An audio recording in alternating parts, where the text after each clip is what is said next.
What is up, everybody? Oh man, dude, I have felt so tired and fatigued all weekend long, man.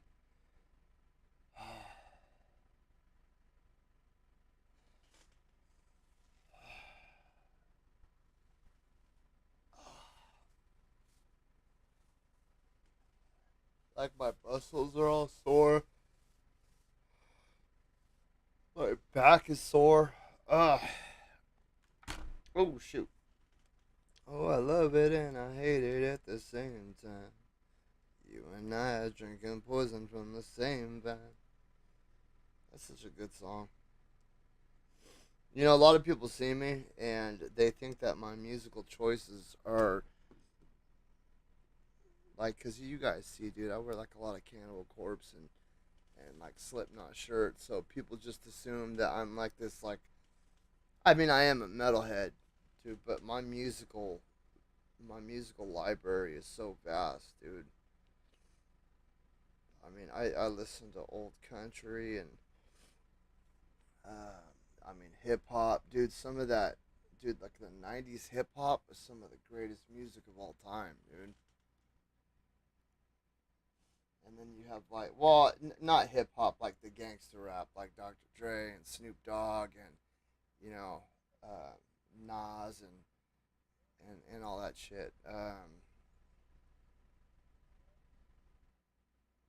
I prefer musicians like Dr. Dre and like Ice Cube over like Tupac.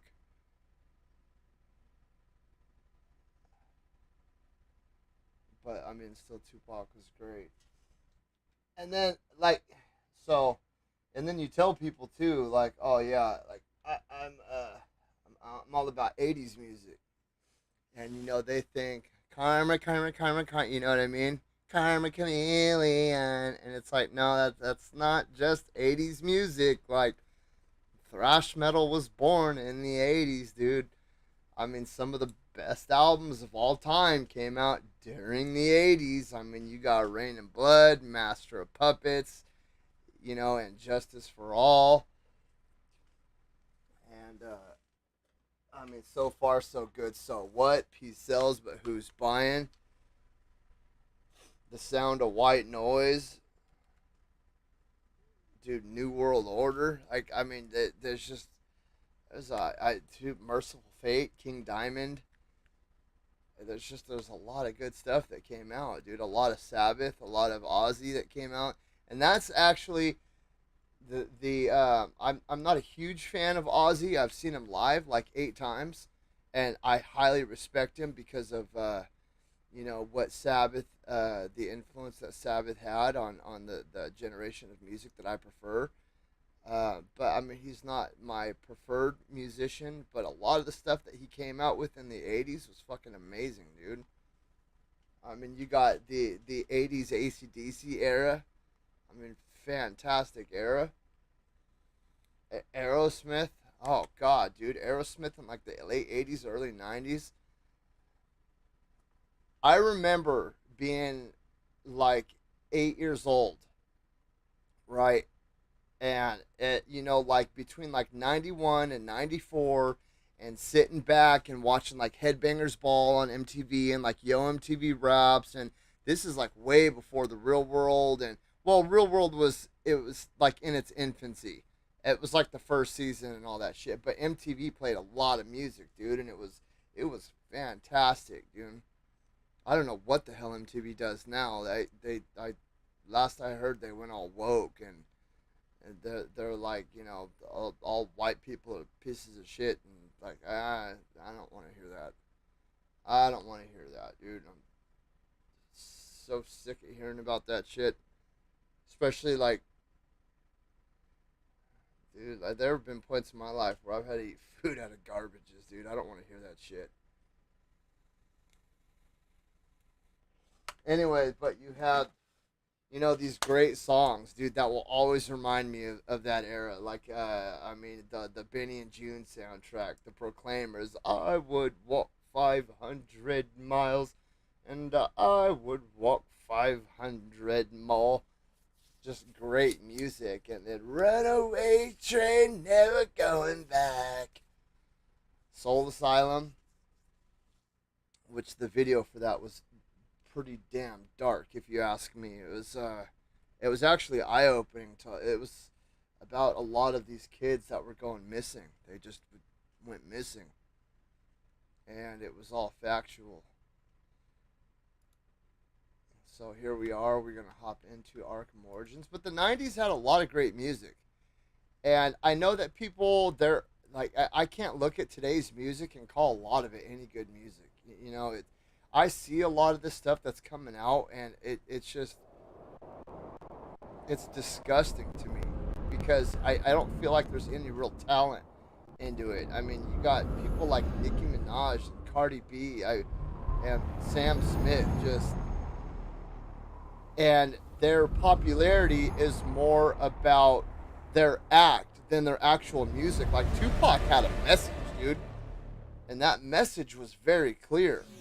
And I mean, bands like you know, Digable Planets and Freestyle Fellowship and Wu-Tang Clan. Oh God, Wu-Tang Clan, dude. Oh man, dude. Fucking Killer Bees, dude.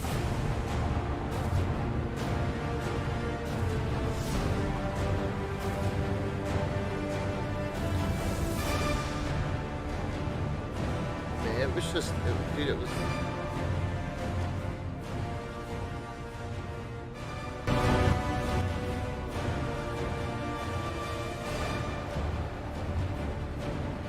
It was just a good era of music. You know what I mean? And I feel like music really did used to have like a message. You know what I mean? It's, mankind has been making music since we first figured out how to bang sticks and blocks and all that shit. And it's crazy because now it's just about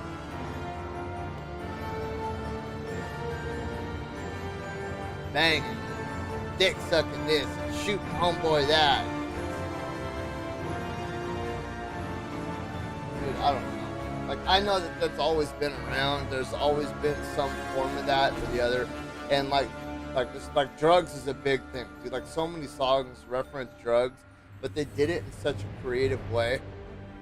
Like, you'll be in like Zoomies, and OPP come on the radio, and you'll see all these like older soccer moms like dancing, and like, do you even know what this song is about? No, it's just good. Sniper, what's up?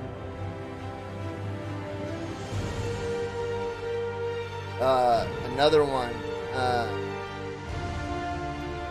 Follow me and everything will be alright. I'll tuck you in something, something, something, something.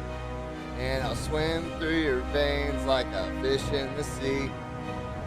A lot of people don't know, I mean, what that song is really about. I know what that song is about, but these people don't know. They think it's some cheesy love song. No, it is not. I mean, it's a love song, but it's not between two people. I will say it's between a person and a certain medical device filled with a certain chemical.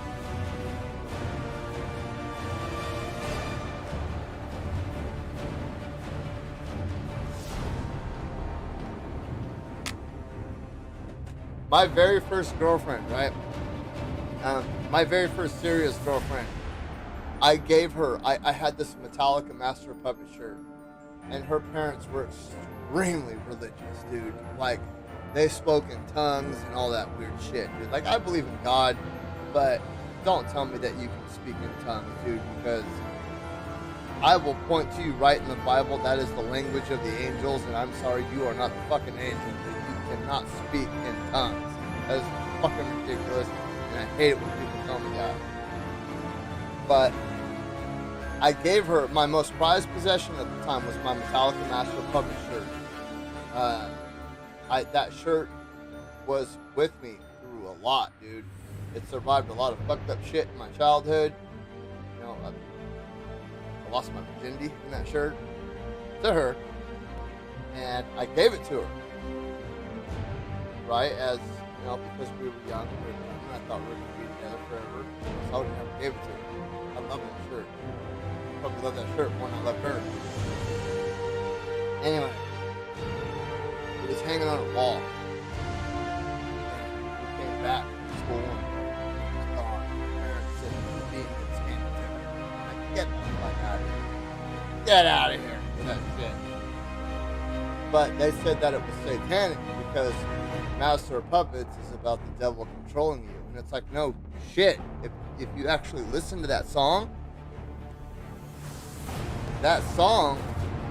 is about the devil speaking through the drugs, talking about how he's going to destroy your life.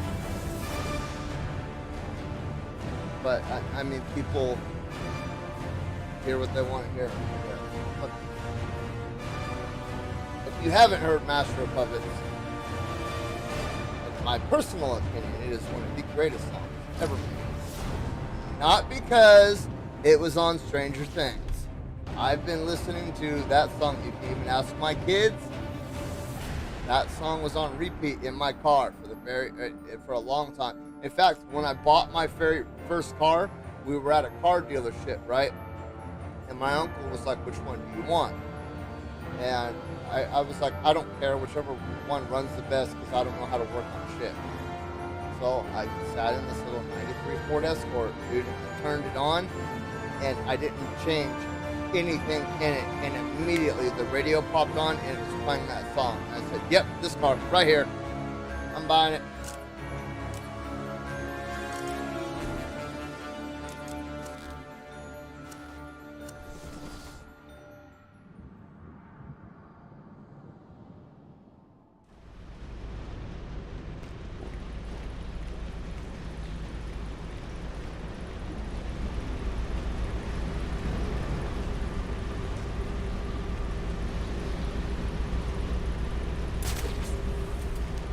Dude. Oh, I was like, oh my god, the floor just disappeared. Am I on mute? No, okay.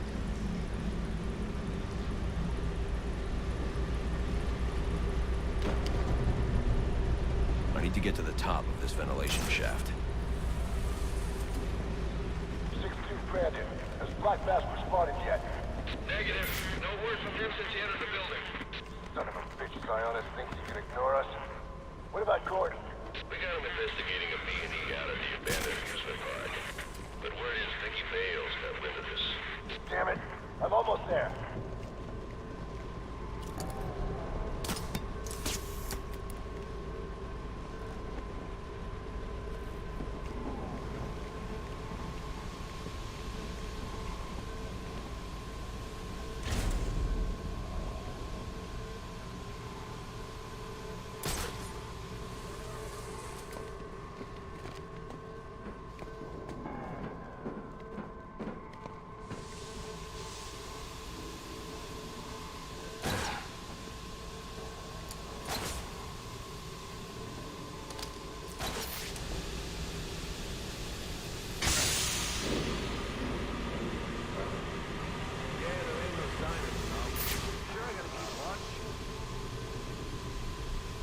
Come down here and keep watching. I'll cover your post for a while. Right, that's gonna get past me. All right, man. You.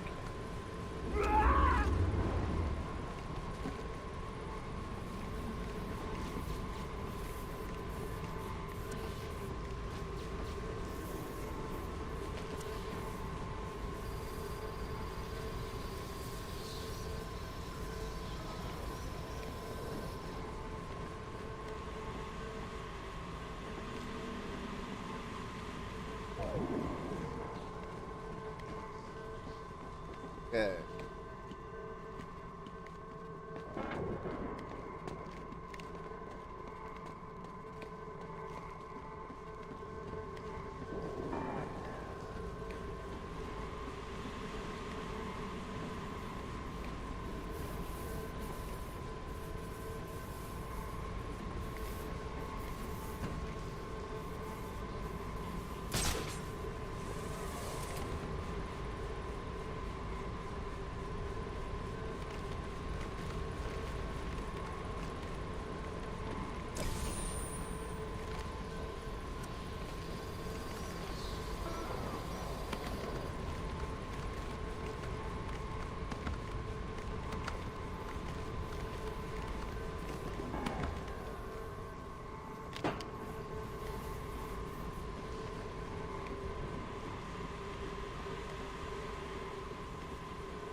Um,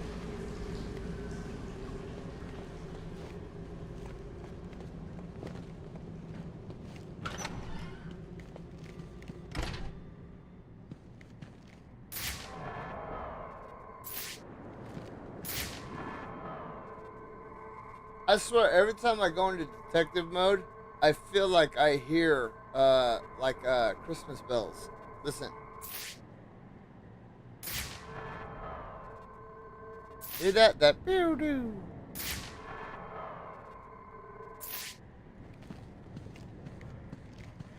I mean, I played this game before. That and I've played these games a lot. Not recently, other than what I did for the platinum playthroughs. But when I first got into gaming, dude, I played the shit out of these games. This game, actually, this game was the first collector's edition I ever bought. I actually have it sitting right there. The collector's edition statue. If you can see my little everything you nerd sign right here, it's right behind that. I love this game, dude. When I first heard of this game, when I first heard it being announced, I had just got done playing Arkham Asylum. Because I played Arkham City first. That was the first one I ever played. And then I played Arkham Asylum because somebody was like, that's the sequel, right? And I was like, wait, what? There's more? I get more? And they're like, yeah, Arkham Asylum. And I was like, no fucking way. So I bought Arkham Asylum, and then I replayed Arkham City after I beat Arkham Asylum. And then a year and a half later, I heard about this game getting dropped. And I was like, no way. And I sat for a long time. I loved this game, dude. I'm not joking when I say that this is... I honestly like this game. For me, in the series, it's City, Origins, Night, Asylum, and I haven't played Arkham VR, so I'm going to have to put Blackgate above VR, because I haven't played the Arkham VR, which I've been told takes place in... It's still in this universe. It's just kind of like a weird side story. I have it. Incredible. But you also get an idea of how the games operate. Like if you play any Soulsborne game or any Final Fantasy game, you get a logistics of how the game operates. The mechanics of it. You learn what to look for. Okay, I know that typically if you see a door.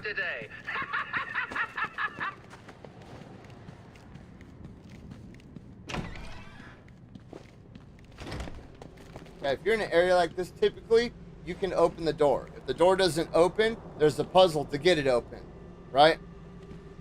Okay. Let's say there isn't a door right here. Let's say I just walked into this room and there was no door. First thing I do, detective mode. Look for anything that flashes orange or green or blue. Boom. Boom.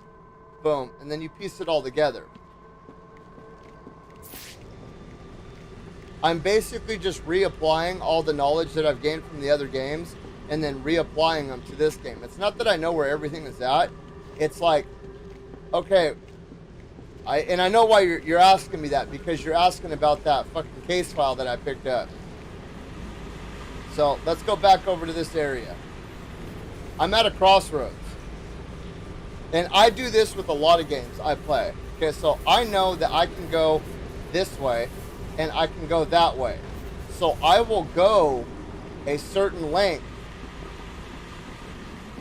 And I will stop and look and go, okay, let me go back this way. And let me check.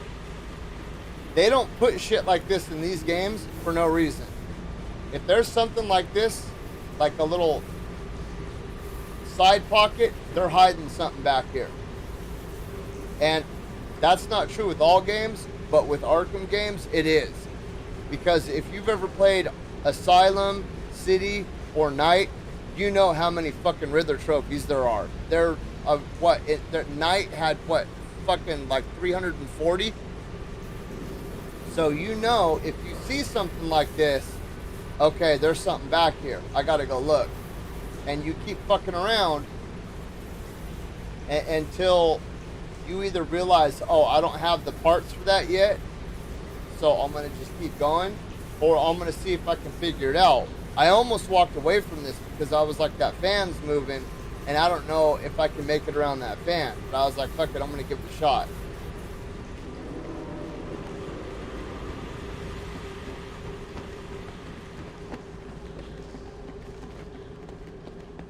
But there's a lot of shit that I missed too.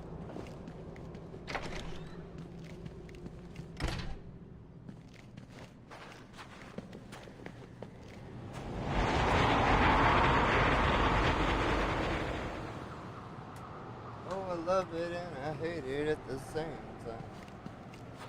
You and I and poison in the same vine. Dude, that song is stuck in my head now. Or that other one is, what is it? You give me love when I needed it. 'Cause you are, raging and I'm still hanging on. Ah, shit. Where do you think you're going? Oh, you dick.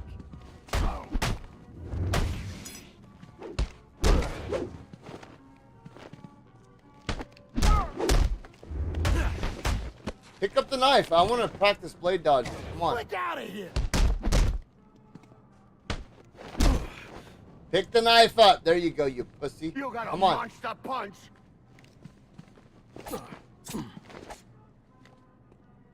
Oh, okay. I know how to do it. Work for? Okay. I get it now. Blades don't. I can do Okay, I get how to do it now. Dude, all these years I've been doing it wrong.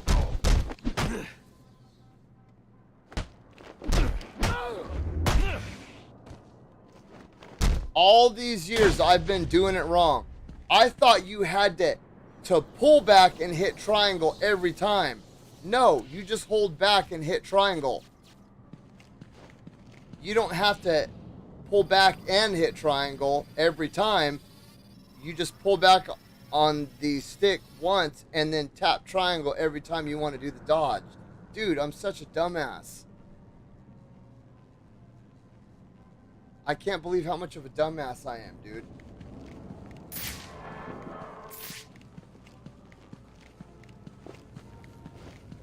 I don't like this. It's a trap.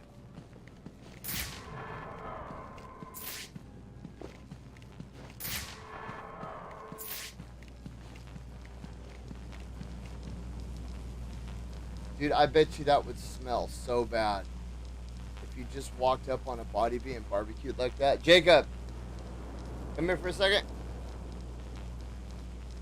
Oh, I love it and I hate it. Okay, come here. See the second button from the left.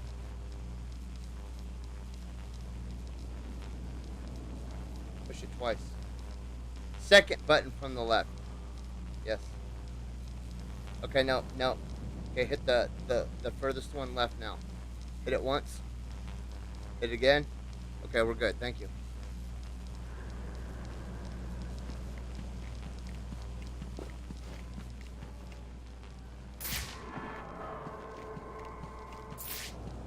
The reason why I liked Origins so much is because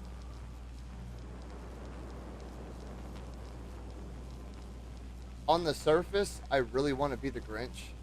Like, I want people to think that I'm hella grumpy and I hate Christmas just because, dude, when I was a kid, Christmases, I had good Christmases, but a lot of them sucked. A lot of them sucked. And it's hard because my wife loves Christmas, dude. She fucking loves Christmas. And when I play this game, you know, you get the holly jolly, the Christmas carol bells, and when the game first came out, I played it repeatedly over and over and over and over and over, and then like Cold Heart came out right before Christmas, And I remember we didn't have internet at the time, so I took my PS3 over to my neighbor's house, and I hooked it up, and I used that to download Cold Heart, and it just, that whole holiday season I was playing this game. Like what I've done with the place? Oh, I know, it's a bit much. What can I say? I can be a tad, compulsive from time to time. It just breaks my heart that Kevin Conroy and Mark Hamill aren't Batman and Joker in this, dude. I mean, they did a really good job with the voice acting.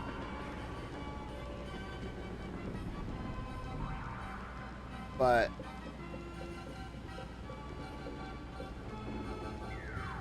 still, you know what I mean? It just, God, it sucks that Kevin Conroy's, dude, the lead singer of Smash Mouth died too. Like, he went into hospice. I saw on my phone popped up, lead singer of Smash Mouth goes into hospice, and then like 12 hours later, lead singer of Smash Mouth dies, and I was like, what? And I don't know if you know who Smash Mouth is. This is going to kind of date me again a little bit, but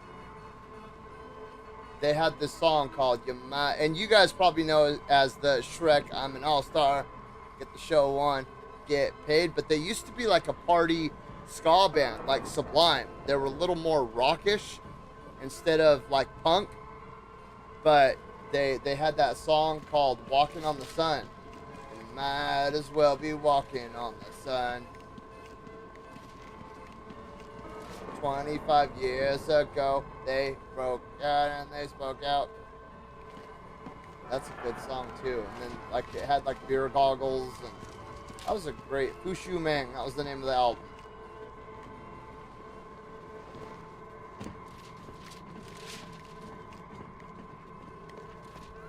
When we bring in the hotel guest? Soon, I hope. We're gonna need more muscle. We can't fight against Batman!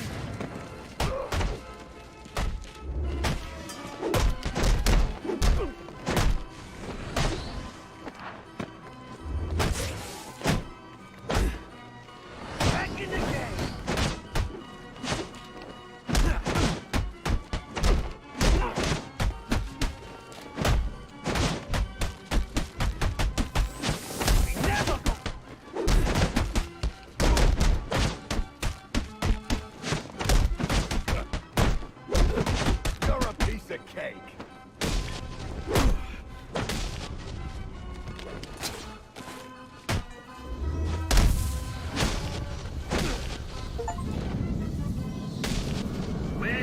Oh, finally, I got it. I got a great deal on an out-of-service amusement park. Oh, you should have seen the look on the real estate agent's face when we shook hands on the deal.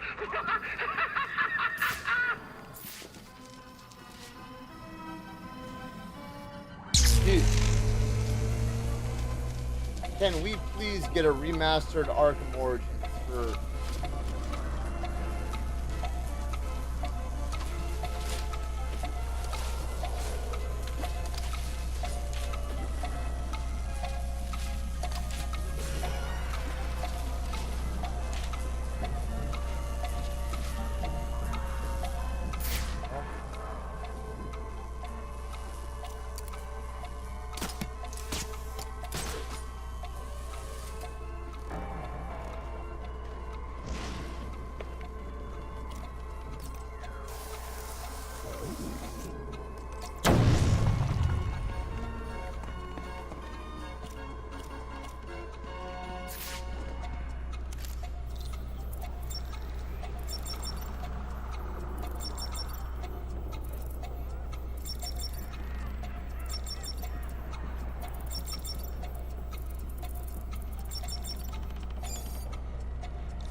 Technically, that was cheating, but what can I say? I got a soft spot for cheaters.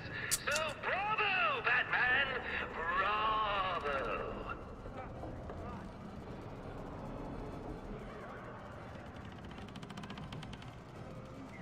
If it's 600 hours long, fuck yeah. Let's do this, dude. I'm all for it, dude. I am all for it. And I will play it till the very motherfucking end, dude. Know that.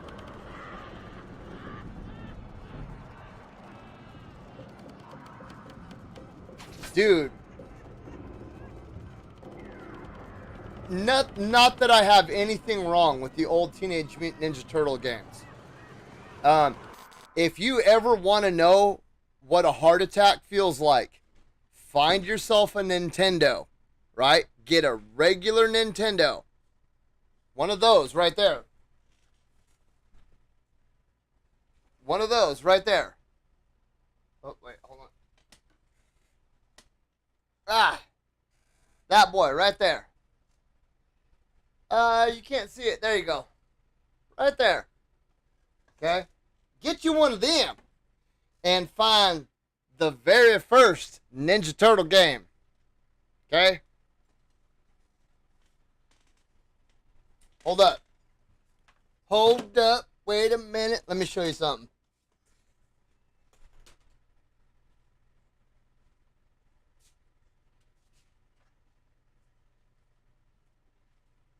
A regular Nintendo.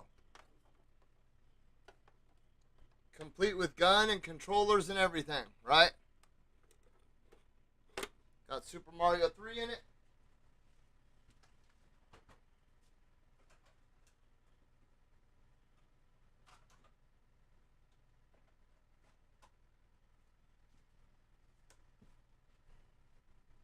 Okay. Then you get you this collection right here. Teenage Mutant Ninja Turtles 1. Teenage Mutant Ninja Turtles 2, the arcade game. And Teenage Mutant Ninja Turtles 3, the Manhattan Project. This game, right here, there is a water level in this game.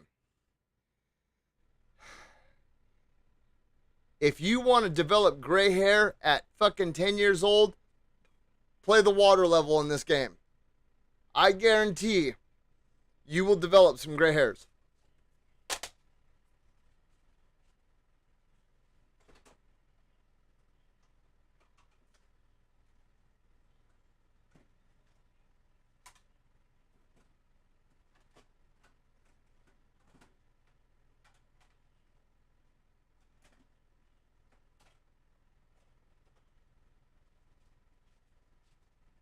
Check this out. What you know about these right here?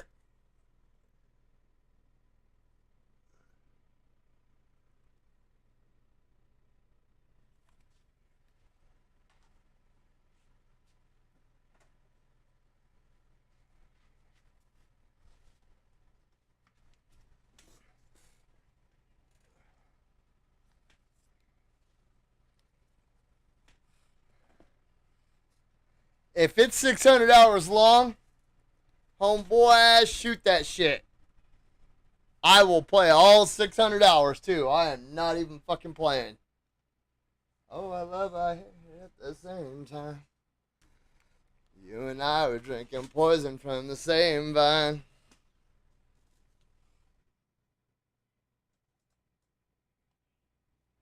Oh, dude, 007? 007 revolutionized the FPS, dude. If you play any sort of FPS game today or shooting game today, you got to play some 007, dude. You got to see where a lot of that shit started. I mean, granted, a lot of it started with Doom and Quake. You got to give props to Doom and Quake, all right? Doom is the original FPS. You got games like Doom, Quake, Duke Nukem. All of these games revolutionized the genre, okay? They invented the genre. But GoldenEye took it to a whole new motherfucking level, okay? You want to get into a fucking fist fight with your best friend because you know he's fucking screen checking you, right? Or you want to piss a bunch of people off, be Odd Job, right? Be Odd Job. So there's a character in that game named Odd Job. And this motherfucker was like nothing, right? So you'd be getting shot and you're turning and you're scanning the environment, and you're like, what the hell? Where am I getting shot from? And you see this little top hat running around on the fucking ground. It's Oddjob, dude. Everybody wanted to be Oddjob because that dude smoked everybody. My dumbass always wanted to be Jaws, where you're like 10'10". You know what I mean? And you're just all, this big old easy moving target, right? But this is back in the day of good old fashioned couch co-op, dude, where you've got the 4-way split screen, and you know, dude, you'd be hiding in a vent, and your homeboy would run right to the vent you're hiding in. Like, bro, there's 30 vents, dude. You're fucking screen checking me right now, dude. You're screen peeping, you fucking peeper. They so they actually refurbished the they remastered GoldenEye for the PS4. If you get an opportunity, go and check it out, dude. I highly recommend playing with other people, but the story was fantastic. It was one of those games that not only did it have an excellent story, but it had a really fun PvP. You could go 2v2, 1v3, all versus all, like a battle royale, dude. It was a lot of fun, dude. If you were between, I want to say, if you're between like 30 and 45, dude, you played games, you played GoldenEye. You know what I mean? You can go ask any person that's my age, and I guarantee you, if you ask them, hey, what's up with GoldenEye, dude, you will see their eyes light up like the fucking star on top of a Christmas tree, and you can actually see the moment in time. You ask them, like, you just walk up to somebody and say, like you like gaming, right? Like, how long you been gaming? Oh, about 20, 30 years, you know, whatever. Long. Okay, so this is long. This is about 30 years ago. Okay, so maybe 25 years. When did N64 come out? Like, what, the late 90s, I think? Yeah, it had to be the late 90s, because I started dating my first girlfriend in like 98, and it had already been out. Okay, yeah, so this is like the mid 90s, right? It's almost 30 years ago. But dude, you ask them, and you can actually see their eyes kind of like shut off, and their brain drift back to a time. You know, it's Friday night. They just got back from the grocery store, right? They've got all their homeboys. Everybody's got their special controller, right? Everybody brings their own controller. The rich kids always had their own, like, TVs and N64s and shit that they would bring over.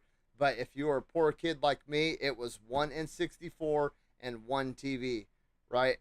You still had your special controller, dude, because you didn't want to get stuck with somebody else's Mad Catz controller.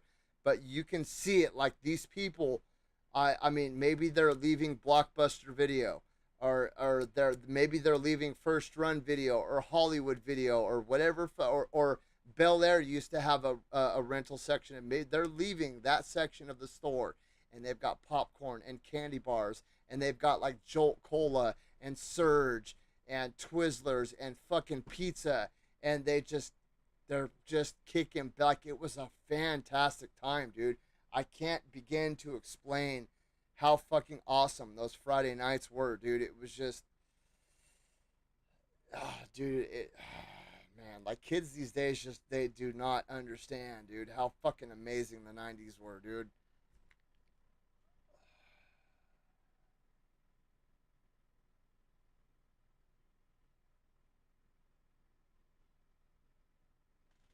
Alright, let's get back to the game.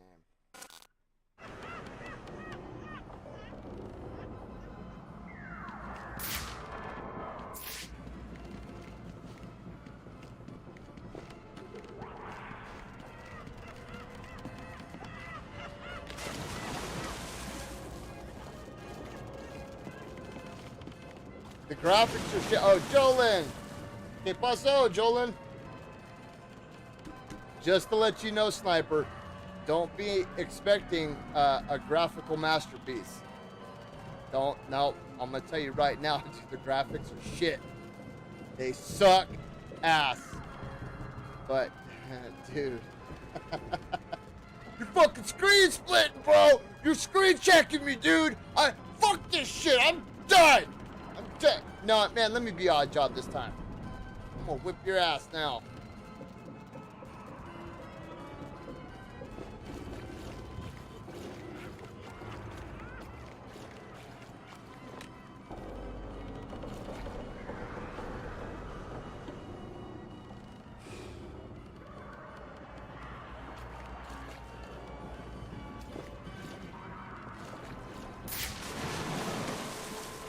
It's crazy too, because I look back on that time, and dude, so many of my friends are fucking dead. Nice When my wife try. and I first No got way out together, of dude, there. Guess you'll just have there to was- wait right dude, where you she are went until I so start many sending the fucking hotel's guests through. That'll be a spree. dude, in the first 6 months that we were together, we went to like 8 Shall we? dude. Your optimism is surprising, given that Fucking nuts.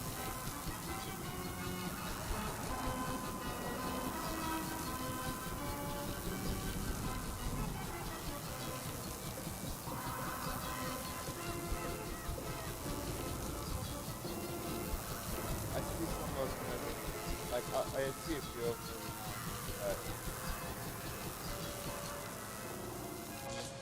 boring! If you can't figure this out soon, I'm gonna take a nap and wait for Santa Claus.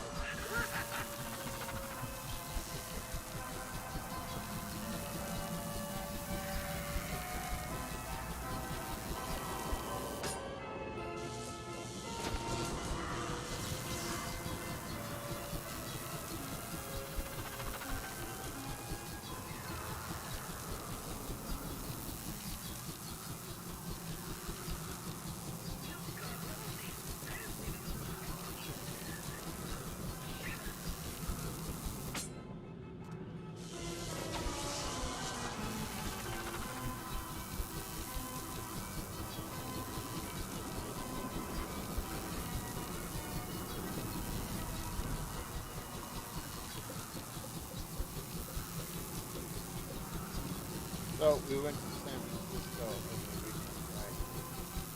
Last week. That's what ferry. There's a cave bomb. And it tripped me out because I had seen a cave bomb. Operating cave bomb. Most of the time when you see a pay phone these days, they don't work. Right? When I was a kid, dude, pay phones, phone booths were everywhere.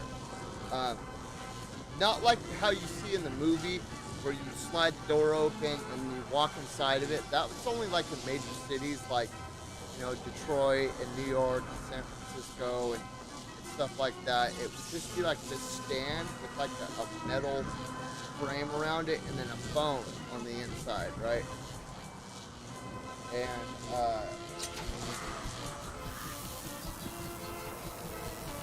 it caught me off guard because I had seen one.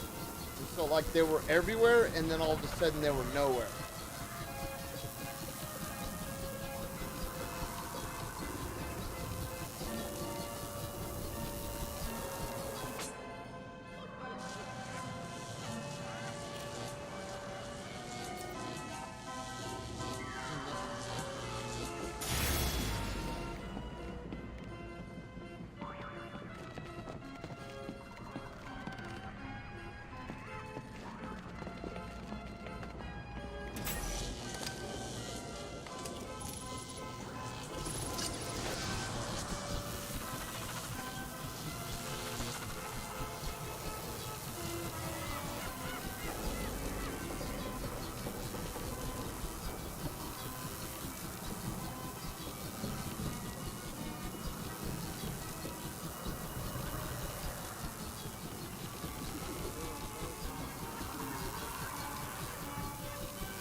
Oh, right there. Next.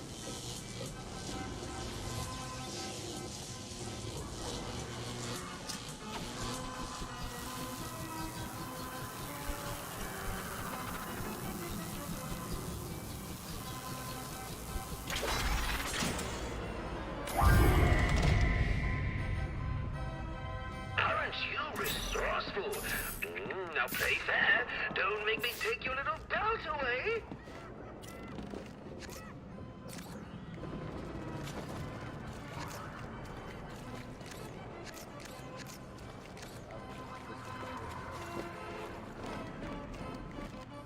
Kenneth, how's it going? Just sitting here enjoying some Arkham Origins. Good old-fashioned Batman. So I think this game was really, it was kind of loosely based off of Batman Year One.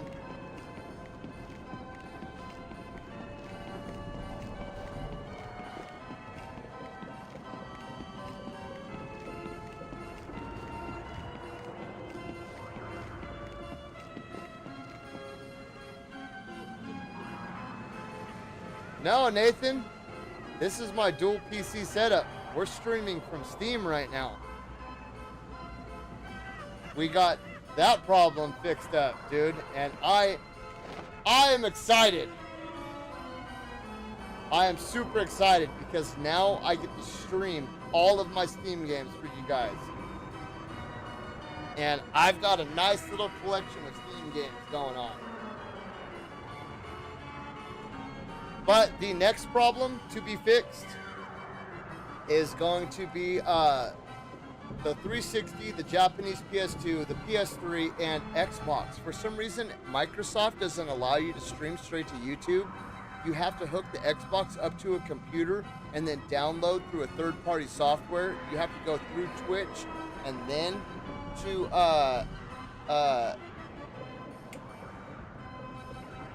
YouTube, right? But I just remembered with my Xbox S, I streamed Halo Infinite straight to YouTube, and I remember how I did it. I hooked my Xbox S up to my laptop, and I streamed to YouTube through OBS. So this, we got Black Friday coming up in a couple of weeks. My wife and I are going to get a couple of iPads and a laptop, because this laptop is outdated, and it's a certain type of laptop that the parts can't be interchanged on it to update it. Like once it's done, which really sucks. That's probably why it was so cheap. So I want to get an iPad for myself so I can better edit like thumbnails and maybe like shorter videos and stuff for you guys. And then she wants one because she wants to be able to edit all my son's pictures for his photo shoots and all that. But dude, I am so stoked, dude. I am so stoked because I've got a nice little Steam collection going on. Please. Now this what I like to call Joker Says. And right now, Joker says, you're gonna make this poor man scream his head off. If I try to pull him out, he'll be electrocuted. I'm going to have to play along. Now this one's my personal favorite. Reminds me of my childhood. The taste of the kettle corn, the clickety-clack of the rides, the stench of the dead vagrants they found under the boardwalk. Oh, the good old days. When you were a kid, did you ever try learning the national anthem? I was never any good at it, but this gentleman claims he was. Just for fun, let's see how well he does while we electrocute him. I think I smelled bat brains burning.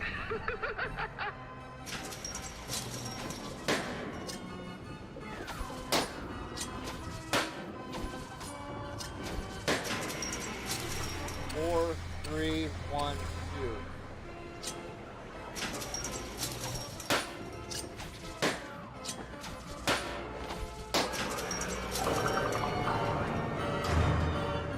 You did it.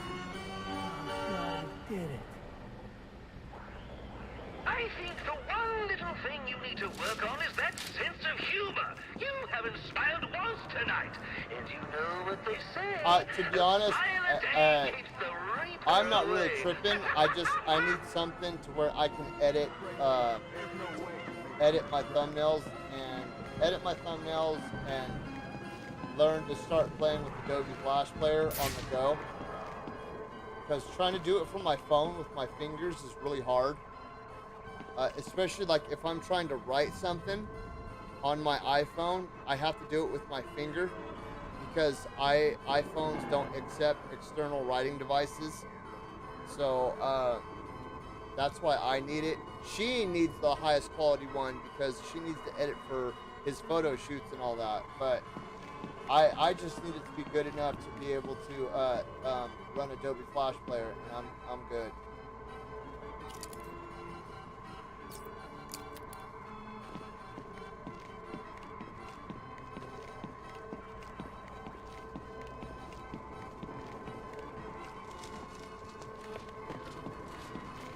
So after I stream this, I'm gonna stream Blackgate because Blackgate's kind of short. What do you guys want me to stream next from the PC? Like, name a game, not a game that I've already streamed, like Spider-Man or Horizon or anything.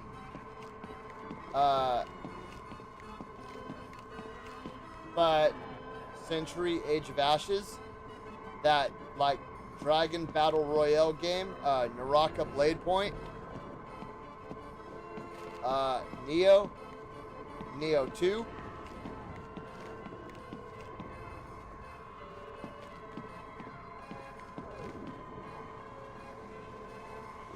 Days Gone. You guys want to see me stream some Days Gone?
Ain't so freaky.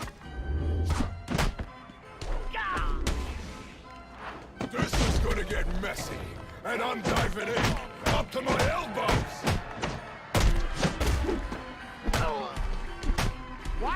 Watch him! Mama always said that you could make butcher. Little did she know!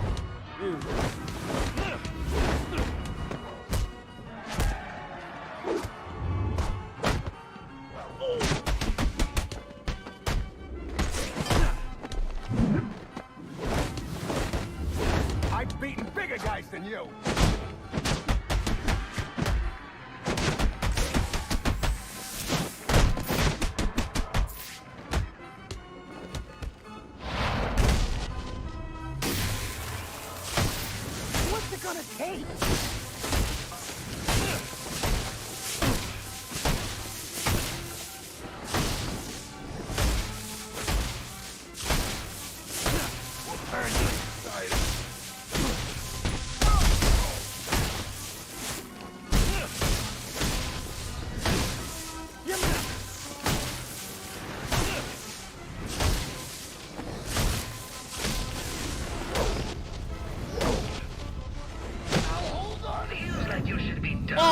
so close to 100, dude. Sharp Fuck. Christmas attraction, and now you can't even find the door?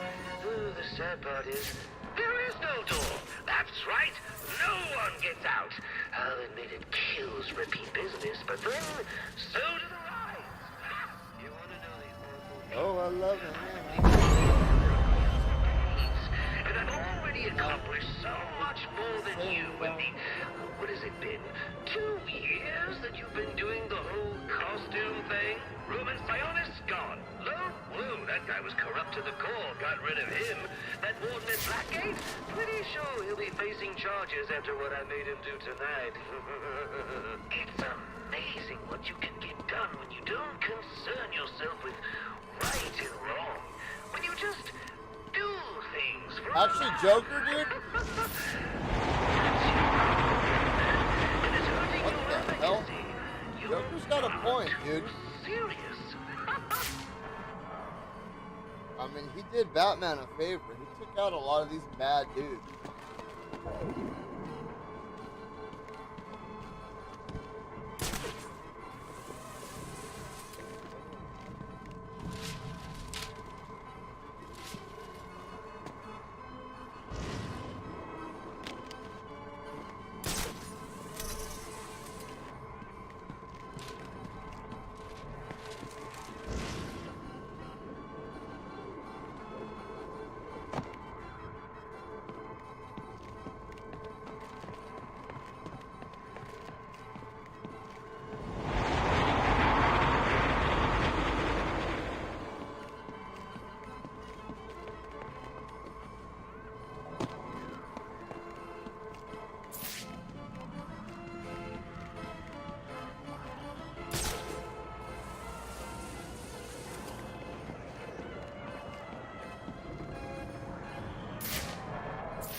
So, you've made it to the end of my little carnival ride.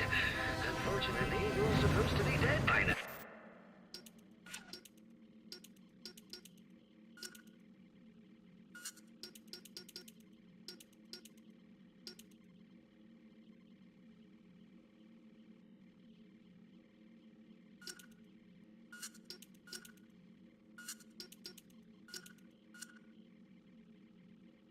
I want that.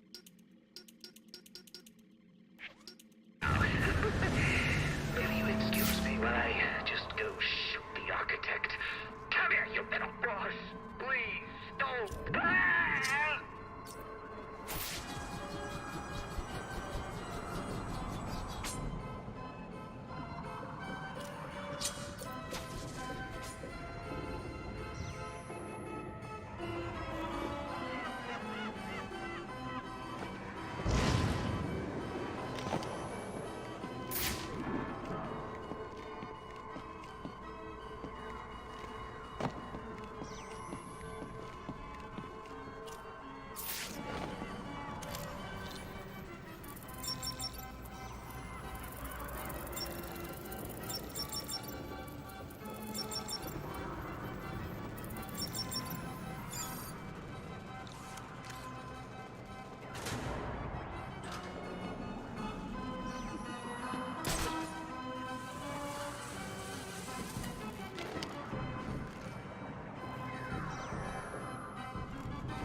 So, these guys right here, the ones with TVs on their head, Please. I actually Please don't. feel really bad for them. And I know a lot of you younger kids won't know, but older TVs used to be like bombs. They had these things in them called capacitors. They stored energy, and even if the TV was unplugged, you could really hurt yourself fucking around with the TV on the inside. And the glass on a TV was super thick. And I remember one time we were down at the river bottoms, and I found an old TV. Right, old TVs were heavy. I mean, they were really heavy. Like, you know, people these days ask you, "Hey, can you help me move my TV?" It's not that big a deal, but back then, TVs weighed like fucking 300 pounds, dude. Like, not even joke. We had a TV fall and sink through our floor once, dude. Like, the nightstand like caved in and it fell off, and it landed on the ground, and it fucking sank into the floor. We lived upstairs. We had to have the whole floor fixed. Anyway, so I found this old TV, right, and I put it in this metal garbage can face up, and I had this rock like this, and I kind of chucked it up, and then we took cover, and as soon as it broke through, it sounded like a grenade going off, and my friend Darcy was on the phone with her mom, and her mom was all, "What the hell was that?" But she was all, "Nothing, Jeff just threw a rock through a TV," and she was all, "Bullshit, that sounded like a bomb going off," and she was like, "Yeah, it's a TV," and that's another. I actually just saw her at my son's football game. She was, her kids were playing on the other team. She was another friend that I had that was like a sister to me. She was fucking amazing. She was the best thing ever. First she was dating my friend Bentley, and she was dating this other guy named Corey. Dude, she was so awesome. She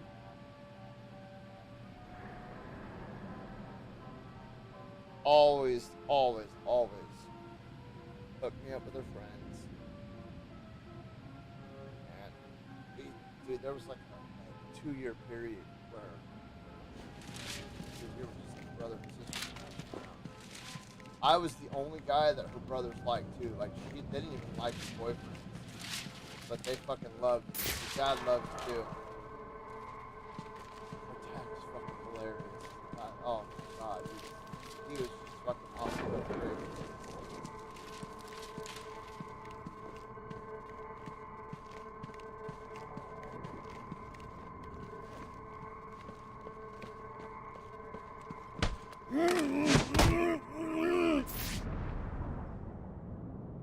Who are you? I'm here to help. There are more of them. They have my co-workers. They're forcing them. Don't worry. I'll get to them before anything happens. Okay. Hurry! Please, help my co-workers. Hurry!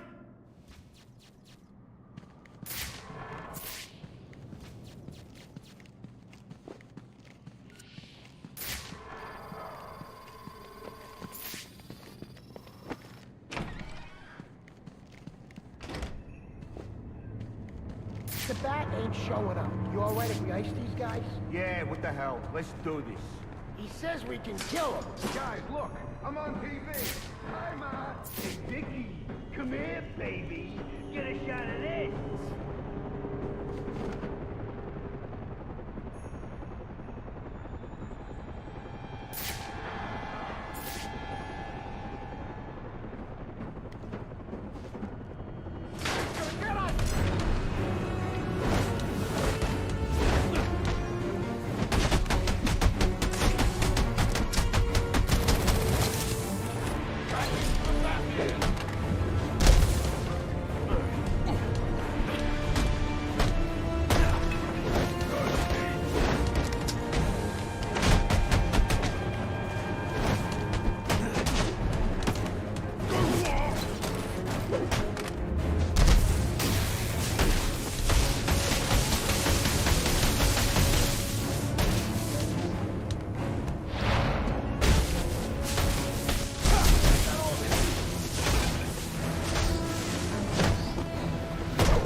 Safe. I need to hurry to the penthouse and stop the Joker.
seen anything like this.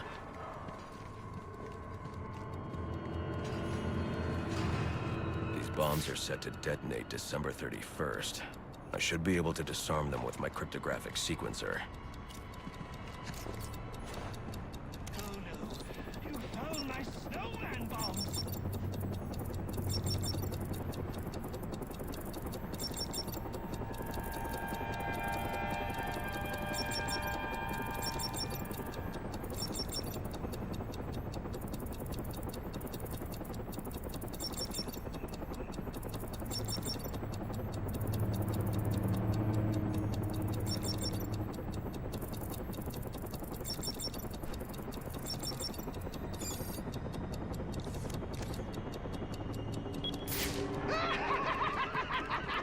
Oh, you just couldn't wait till New Year's, huh?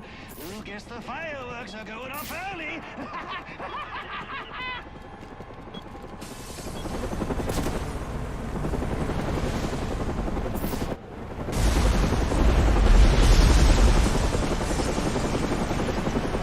Good Lord! I don't believe it! Tell me we're still getting this! Yeah, we're still live. This is Vicky Vale reporting live from the Gotham Royal Hotel, where there has just been a massive explosion. And now it appears the Batman has been blown from the building by the blast and is somehow hanging from the bottom of our helicopter. What's this? Several armed men have gathered on a balcony. Those men have guns. We gotta go. We've waited. After years of on and off unconfirmed sightings with no recorded video, we've seen the Bat twice tonight and caught him on film. Could this be the turning of a new leaf for the mysterious vigilante? Is he about to become a public figure? One thing's for sure, after what I've seen him do tonight, he's on his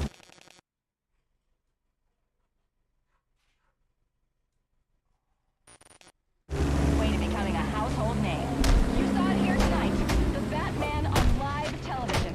This is Vicky Vale signing off. My mother!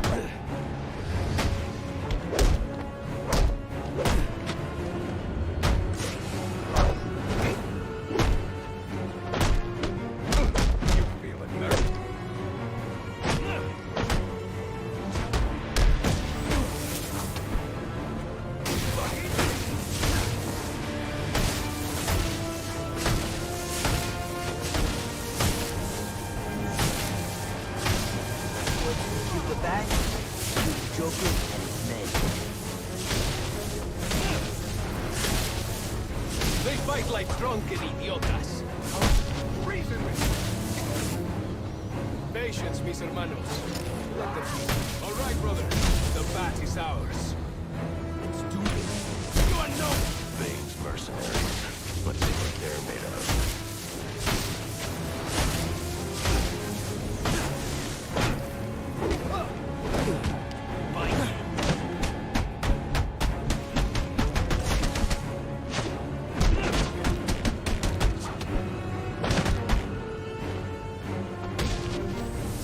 You must want to die.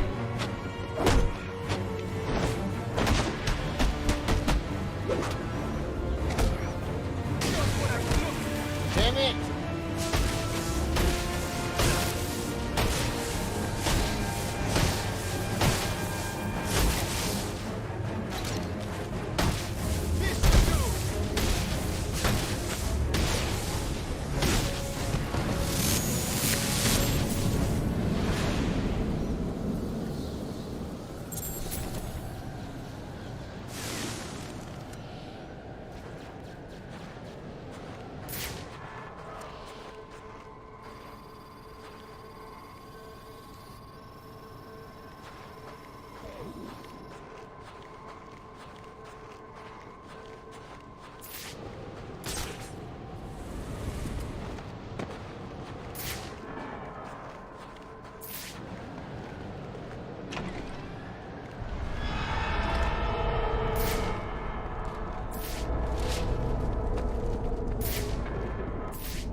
Sir, I've just seen the explosion at the Gotham Royal on the news. The hotel guests, are they safe? Not now, Alfred. Sir, are you all right? Your voice... I'm fine, Alfred. I've dealt with psychopaths before, but this... Sir, I strongly suggest you call in Captain Gordon. He could be a valuable ally for you. I don't need any allies.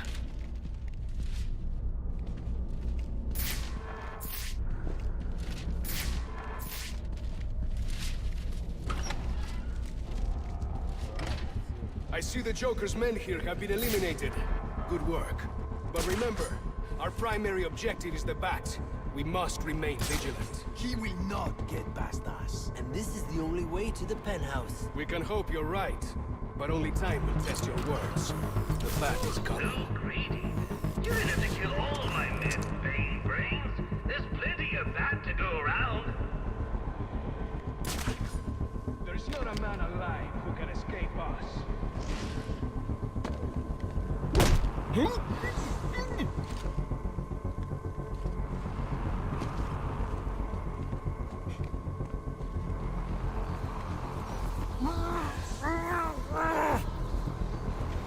Attention, shoppers! Batman's just taken out another member of your crew. Clean up on aisle 3.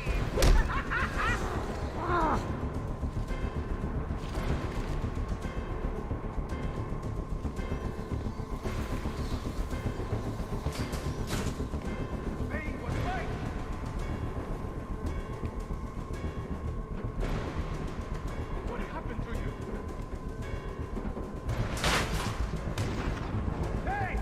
That's it! Arm the proximity mines and the gargoyles! We cannot afford any mistakes! Stay alert! You boys got a problem standing upright? Because Batman just tipped over another one.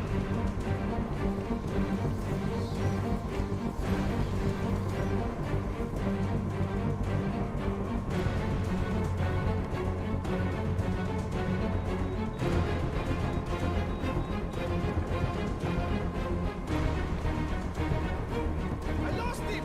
Let me find him again!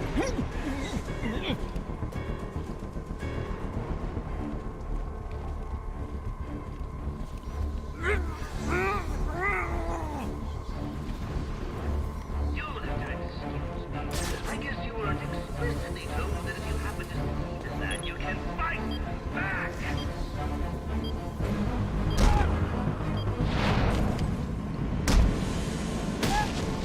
Brandon to 6-4. I'm on site at the Royal. Anyone have eyes on the Bat? 6-4. He's on his way up to the penthouse to meet Psionic. Good. When they come down, we'll be ready for him. Get in position.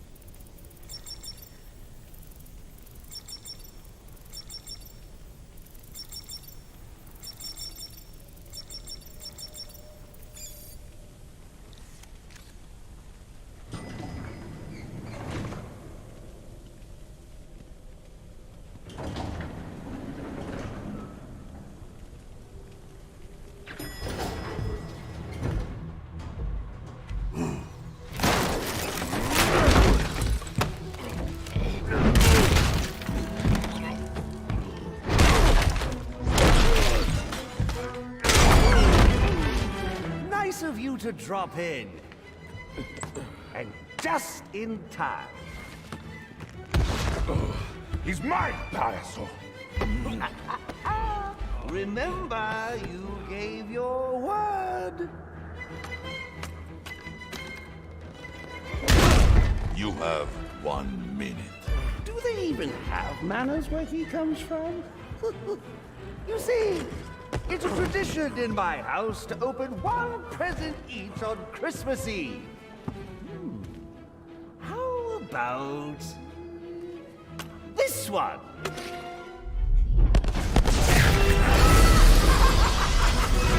And a partridge in a pear tree. How many lives did you just take? None. I think that was just a little stocking stuffer. A construction site blocking my view.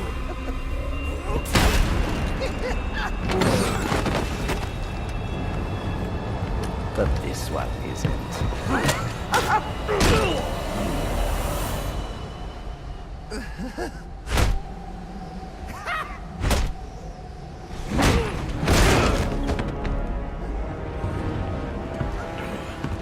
I've long waited for this moment. With your death, I will find peace.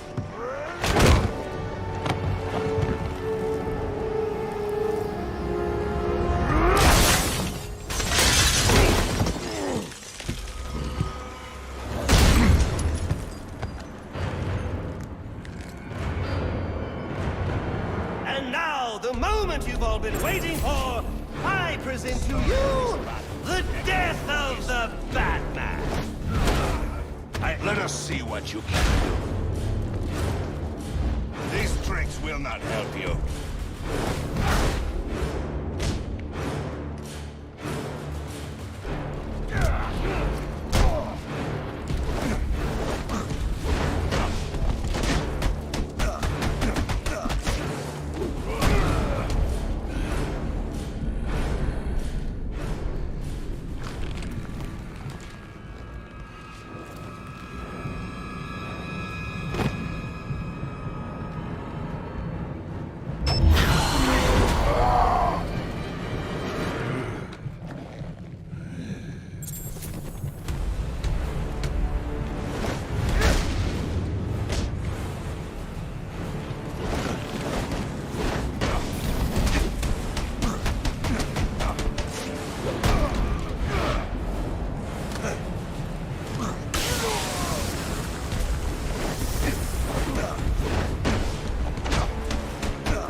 Stand by and watch you kill yourself. I'm calling Captain Gordon.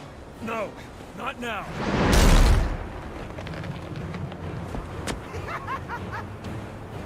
I revel in this. We are as two titans, gods who battle for the soul of this city. Guys, can we move this along? I see there is still... To explode. Yes. Now beat it out of him! Batman! Gordon is on his way, sir. You have to hold Bane off until he arrives.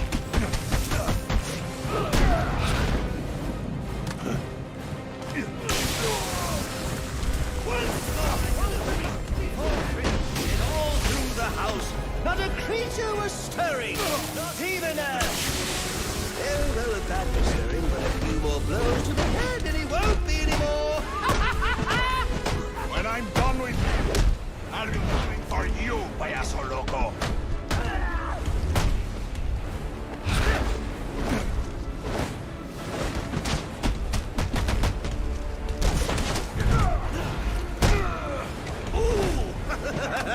He hit you so hard it hurt me!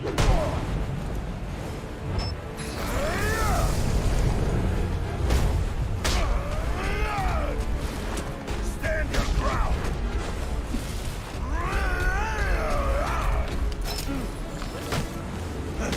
Oh, come on, at least make a fight out of it! I want my money's worth! $50 million worth!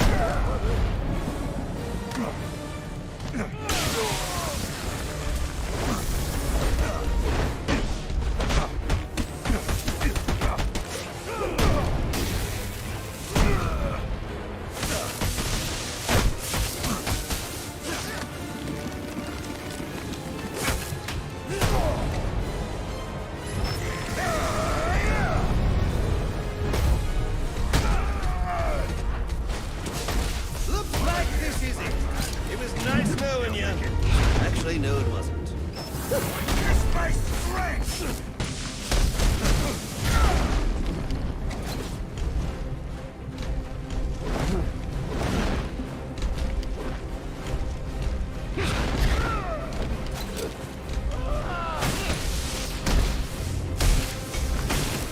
Prepare yourself! Hit it for me!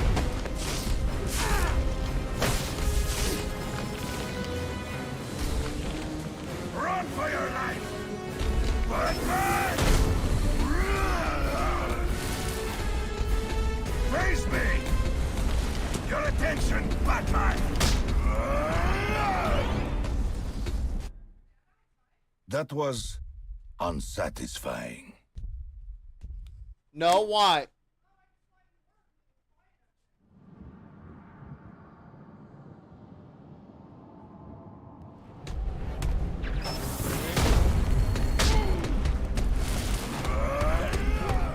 I see there is still some fight in there. Yeah,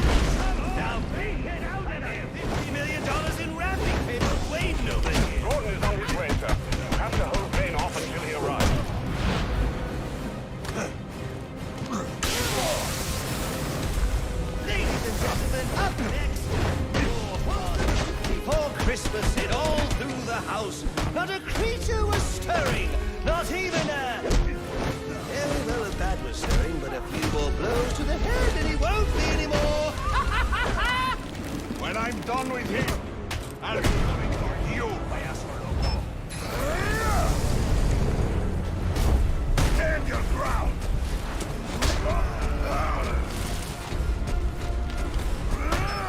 Ooh! He hit you so hard it hurt me!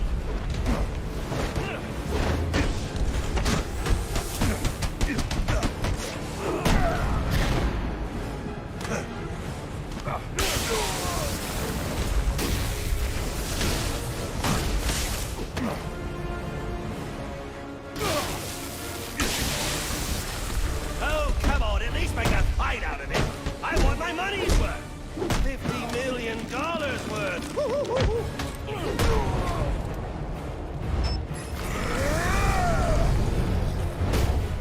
Over here, Batman!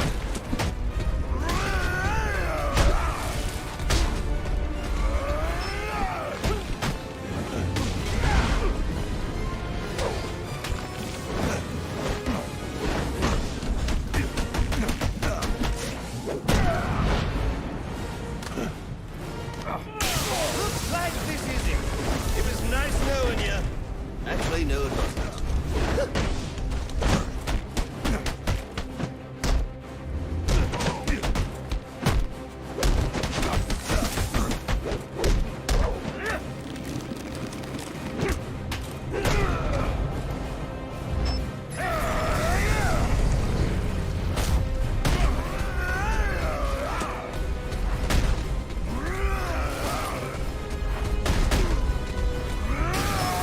Okay, I'm getting bored now. Shall we? We are getting somewhere!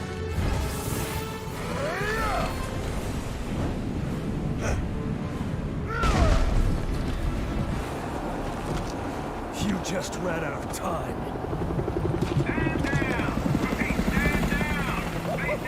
Now this is what I call a party!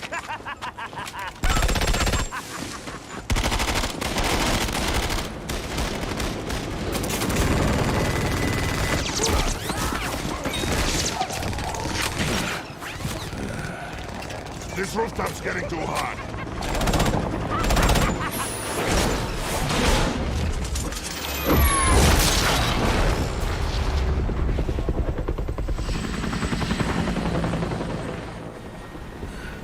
You got off easy.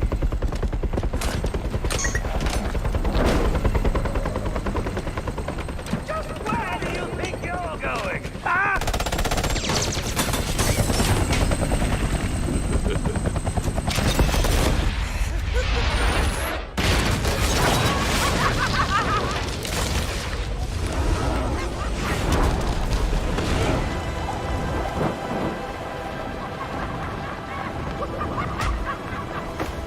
Oh, back for more, eh?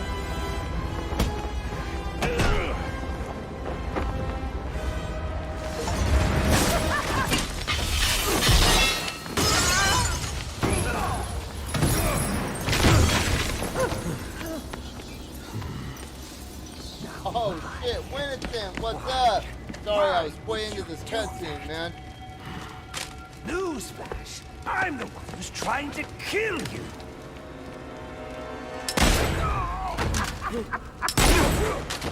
Those were two very, very bad men. Ooh, the things they've done. You really don't want to know. They deserved death.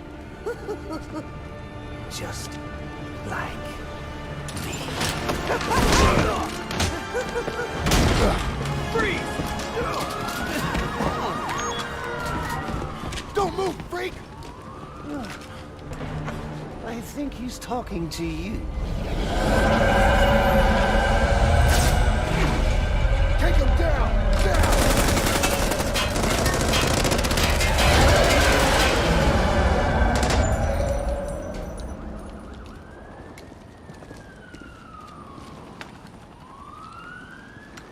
Let me guess. He got away. take him to Blackgate.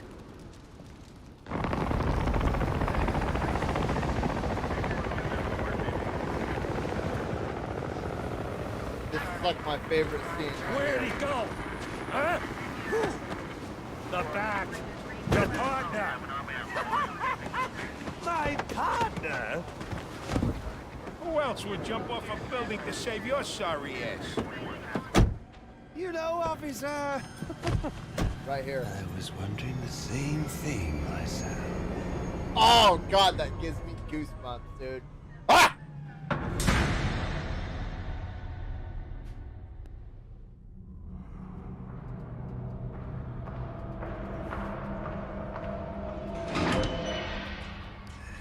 Welcome to Blackgate. We're gonna do a quick psychiatric evaluation. You can already hear the Harley Quinn in her voice. Bad day, huh? Cops in this city. Always beating on the sick and defenseless. Tell me something, dear. Have you ever had a really bad day? And what do you mean by that? You of all people should know. There's nothing so cruel as memory. The pointy, biting little thunderbolts, unwanted party crashers screaming through your synapses. Inescapable, unrelenting, not at all friendly. You can't even escape into madness. And then you meet someone who changes your life. And you feel that you don't even know who you are anymore. Isn't it funny how one little encounter can... I kind of want to go into something really quick. Cleave off little pieces. Okay, dude, this game is... I love this game. I don't care what anybody says, dude. I'm going to say it again, dude. City, Origins, Night, Asylum, Blackgate, and then I haven't played Arkham VR yet, so I can't rate it. But that's my list, dude. Origins is the only reason Night takes first place is because they made Gotham look so fantastic in that game. And even though it's forced on you for over half the game, the Batmobile. But what was I going to say? So there is actually a theory about Christopher Nolan's Joker. Heath Ledger's Joker, I should say. That's his character, dude. No other. For that movie, for that specific role in general, for that iteration of Joker, nobody could have taken it from Heath Ledger, dude. Heath Ledger is the fucking GOAT in that film. The only reason I put Mark Hamill above him is because Mark Hamill is my childhood, or a piece of my childhood. But dude, Heath Ledger's Joker was so amazing. I was in prison when that movie came out, and I remember reading an article about it, and the article stated that he did such a good job as Joker, you could literally smell his disgusting body odor coming from the screen. Like, that's how well he tricked the journalist's brain into his performance. You know what I mean? But the theory behind Heath Ledger's Joker, some lore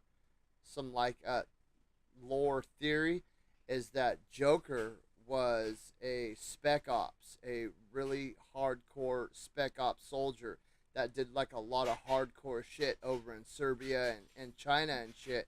And he was actually the head of the torture division in the CIA because he is extremely good at what he does, at getting people to talk. Not even just through torture, but being so charismatic that he was able to manipulate people into releasing the information without even torturing them, with actually making them feel good or whatever he had to do to get the information out of them.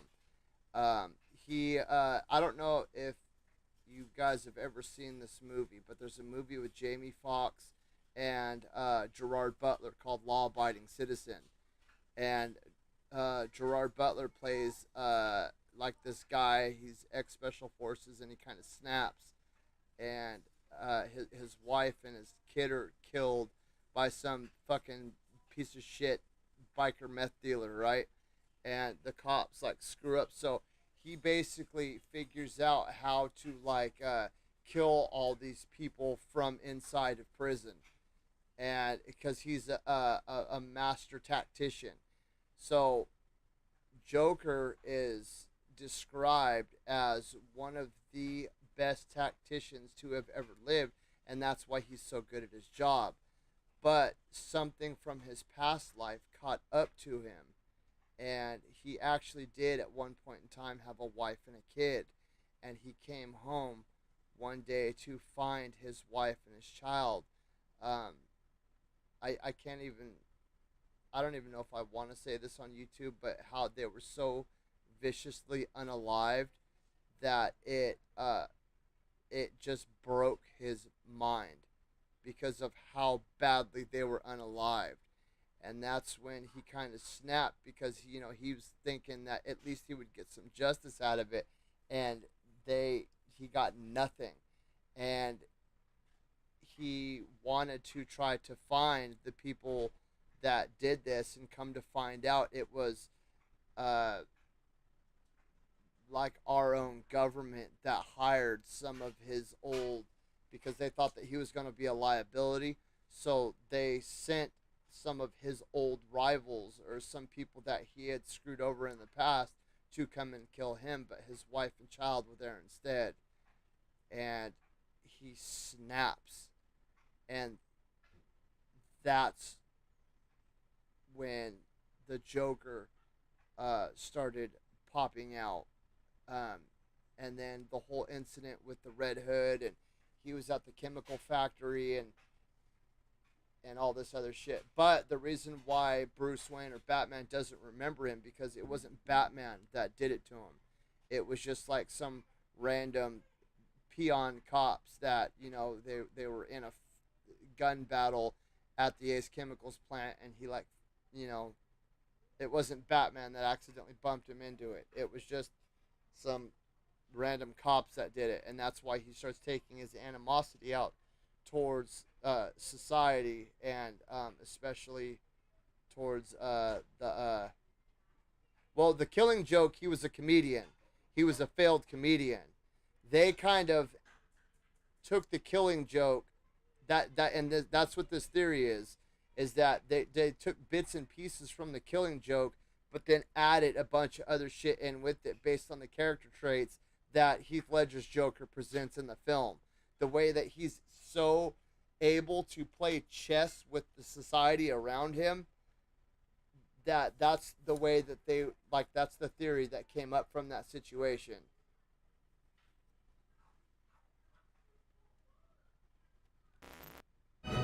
Of your past deform your memories and persona until you because a lot of people don't know this.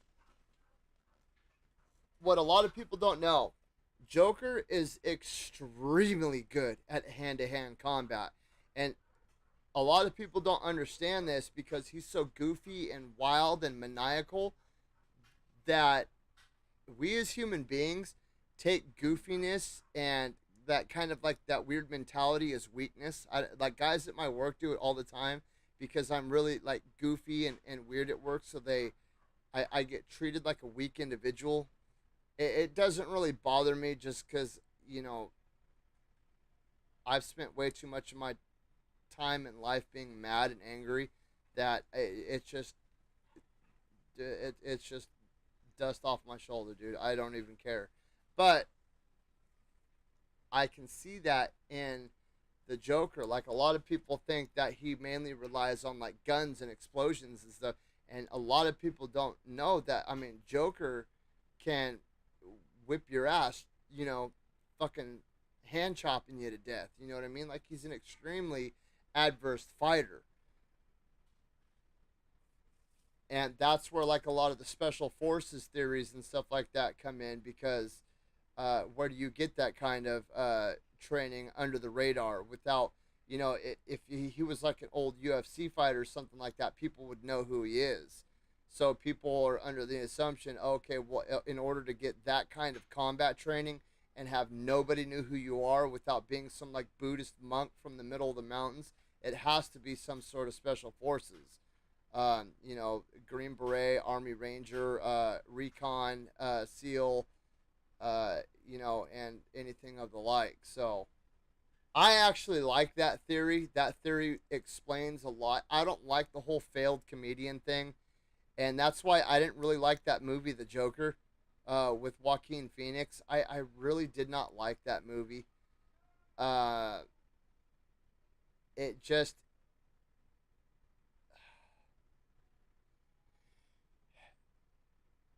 I don't like it when people abuse their mental health. Like when people have ADHD and they're like, I need a handicap spot because I have ADHD. No. No. Like people with cerebral palsy need handicap spots. You have fucking I have ADHD, dude. I don't need a handicap parking spot. And I think the movie kind of like just it made the way I perceived it was if you're weird, you must have a mental problem. And that bugged me a little bit, and maybe that's just my own personal shit. But I felt that it really took away from people with like real mental illnesses like schizophrenia and shit like that, like people that actually hear voices and shit. You know, people that really, really need help. Like somebody like me that doesn't need help. I just need training, focus, and discipline. You know, I don't need medications. I don't need all that other shit. And for some reason, I just got that from the movie. And his whole failed comedian thing, I wasn't buying it, dude. I really wasn't buying it. I could buy the whole mental health thing, like if he really truly was like schizophrenic and all that, I can understand, but I think if he was really truly that mentally unstable, I don't think he would be disciplined enough to do the shit that Joker is known for doing. You know what I mean? Usually people that are that unhinged are very undisciplined and uncoordinated. You know what I mean? And not because it's through lack of trying or anything. It's just because they're so scatterbrained that it doesn't make a lot of sense. You know what I mean? Or not that it doesn't make sense. It's just like they lose focus really quickly at things. I do. I can literally, if I don't write things down, dude, I will forget them. If I don't put my keys in the exact same place they go every day, I will fucking lose them. You know what I mean? I can set my keys right here every single day. As soon as I come home, I set my keys right here. The second I set my keys over here, I will spend 2 hours punching holes in walls going, where the fuck did I put my keys at?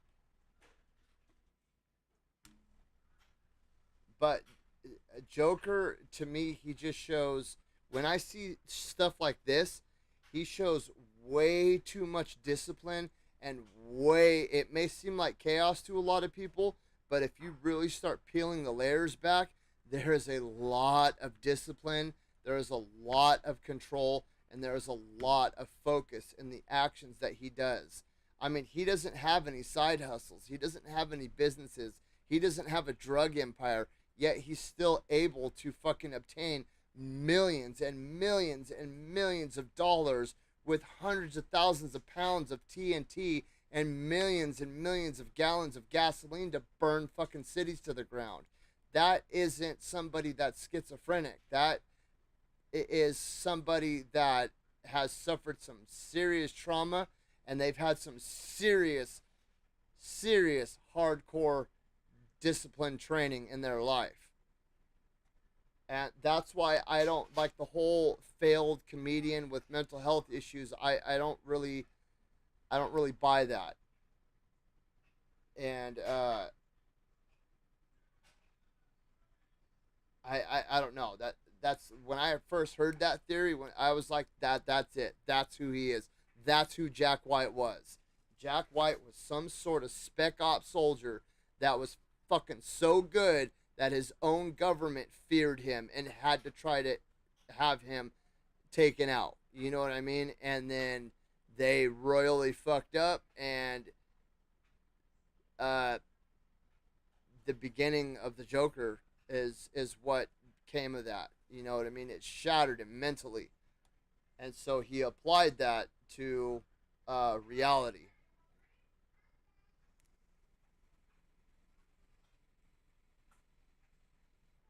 It's an amazing study. Like, don't get me wrong, that movie was a great character study. It was a great standalone movie.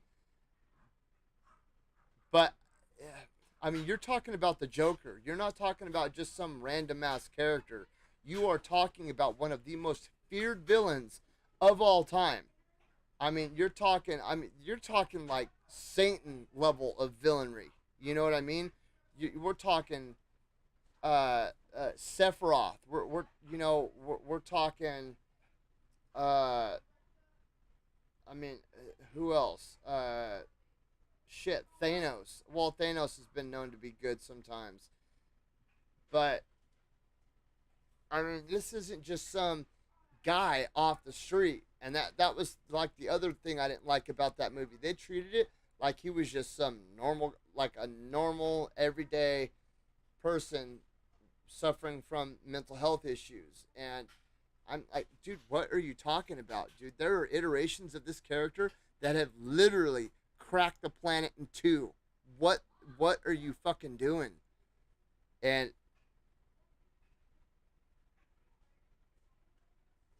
I get what they were doing with it, but I think a lot of people see that and they misinterpret who the Joker really fucking is. Because with that, you start to empathize with the Joker. He's just a person with mental health issues. No, this is a motherfucking homicidal maniac that knows exactly what he is doing. He is the bringer of chaos. He is the yang to the yin. You know what I mean? He is just darkness incarnate. But that movie made you try to empathize with him too much. And I feel that's kind of where they screwed up with that. I mean, Joaquin Phoenix, dude, did an amazing performance in that movie. I cannot take that away from him. He did a fucking fantastic job as a character study piece, but not as the Joker. I hate to say it. Two-Face is another one that's like that. He was a perfectly normal guy that had this demon inside of him. Two-Face, I think, is the perfect example of we all have bad or evil thoughts that run through our heads. We all do. I don't care who you are. We all do. Like, that person just called my wife a bitch, dude. I want to unalive him right now. You know what I mean? But our morals kick in, and they go, it's not worth it, dude. It's not worth it, dude. You just go home with her, have a good dinner, and then just go to sleep in your nice bed, because your other route is gonna either you're gonna wind up dead, or you know what I mean, you're gonna wind up in some other, like, a prison cell for the rest of your life. And now, thank you. It's like our inner monologue, our inner moral compass in conflict with itself. And Two-Face is this perfect example of both of these personas, both of these opposite sides of the spectrum come to life and, you know, battling visibly right in front of you as a bystander standing by and watching this happen. Like, you can see Harvey Dent and you can see the monster. You know what I mean? Like, that is fucking crazy.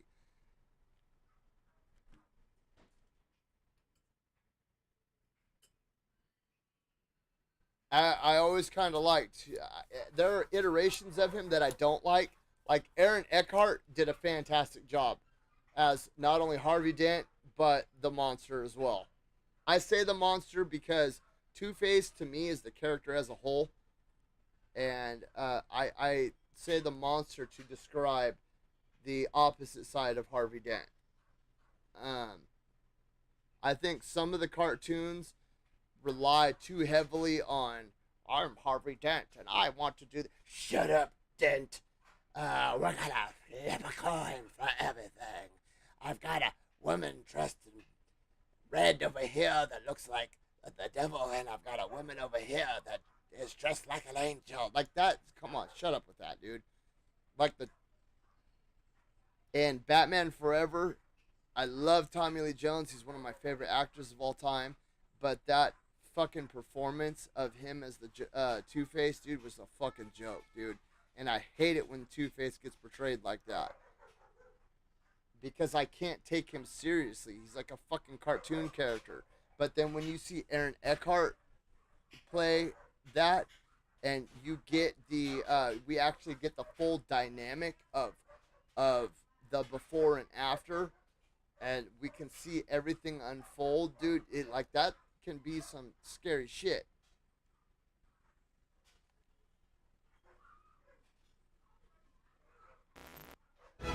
Think your whole identity. And as you realize how foolish it all is, your laughter reverberates off the walls of your own emptiness. Okay. I'm gonna need more specifics. How about we try some word association? That sounds delightful. Acceptance.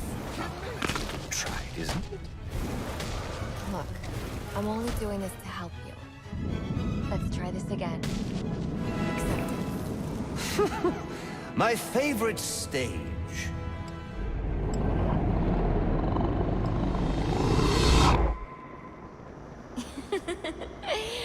Okay. One more. And I need you to be serious for this one. Fate. You want to know something funny? I used to think of fate as evil. Predetermined, not by some higher power, no, but by the rules of human nature. Tonight, it's all changed. What's changed? Have you ever had the feeling that your entire life has been building towards this one moment? Is that how you feel? Well, now, yes. Now I realize that all the battles, the bad days, the brutalities, it was all the hand of fate at work. So now you see fate differently? Absolutely. Now I understand there are no chance encounters. It was all meant to be. Everything leading up to who I've met tonight. So Well, you've met someone special? Yes. I think that has a lot to do with the state of mind. Say Oh man, the state of mind that the Joker's in. Even though he's extremely disciplined and controlled, he's still got a lot of that chaos going on. And dude, honestly, sometimes I think that he wants Batman to beat the crap out of him. I think that deep down I think he might have like some sort of weird like dissociative disorder, and Jack White is still the husband, the father, and this is just my theory. He's down in there somewhere still, and he's done all these horrible things, and Jack White's moral compass still like rises to the surface a little bit every now and then, because that love in him still has the ability to overpower. And I think that he wants Batman to beat the shit out of him, dude. Because I swear, dude, I feel like Joker just asks for it. Like, he's some sort of, like, masochist in that way, shape, or form. Or Jack White is able to fight his way to the surface and let Batman beat the crap out of him as punishment for all the bad things that he's done. Not to mention, Batman is constantly training. I mean, after coming from the League of Shadows, you got to think Joker will sit in a prison cell for fucking 2 or 3 years, and Batman is out there fighting and training every single fucking night, day in and day out, training during the day, training during the night. And I actually read a theory about Batman and Bruce Wayne and how he's able to do the things that he does.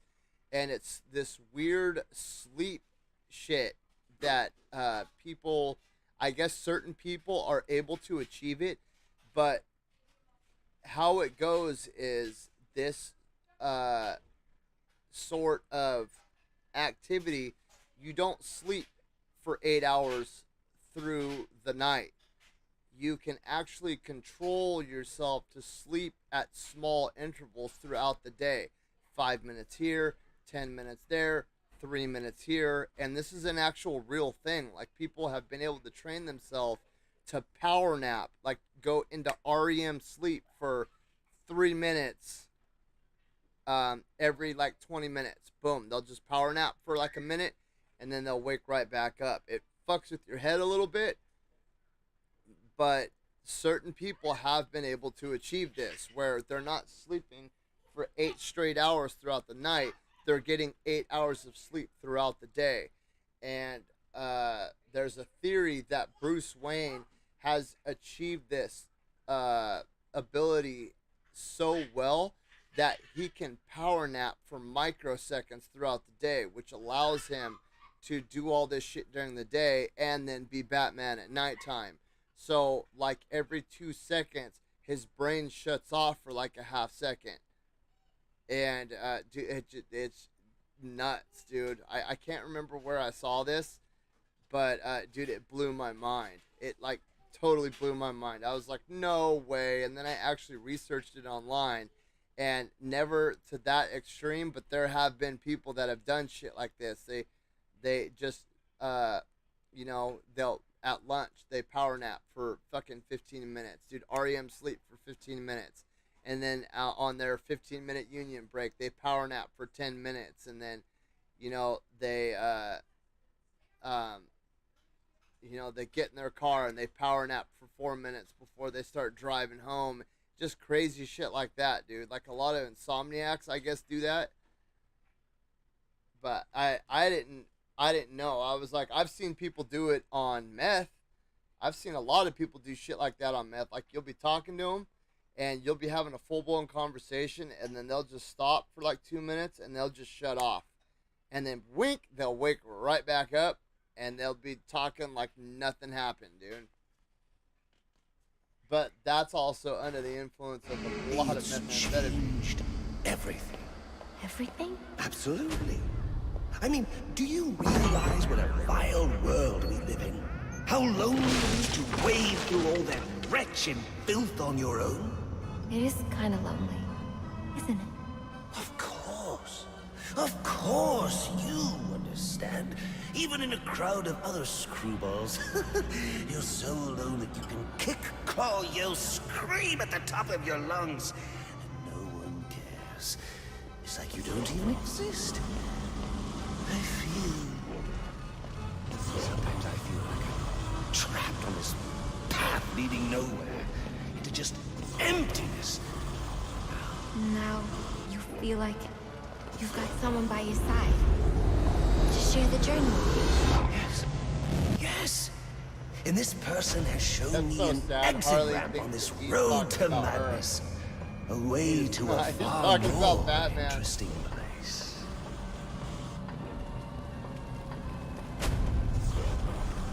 I think that's why Joker is so fascinated with Batman too, because deep down inside he knows that Batman is Bruce Wayne. He doesn't care, but he sees Batman and he's like, you know, this person knows what I'm knows. He's just like me.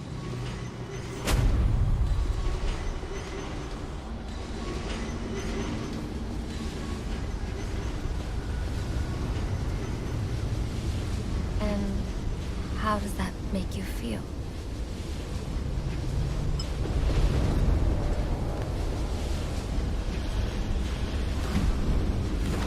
I feel adrift, floating, like someone's pulled the stopper on my reality, and I'm sucked down the drain into something new.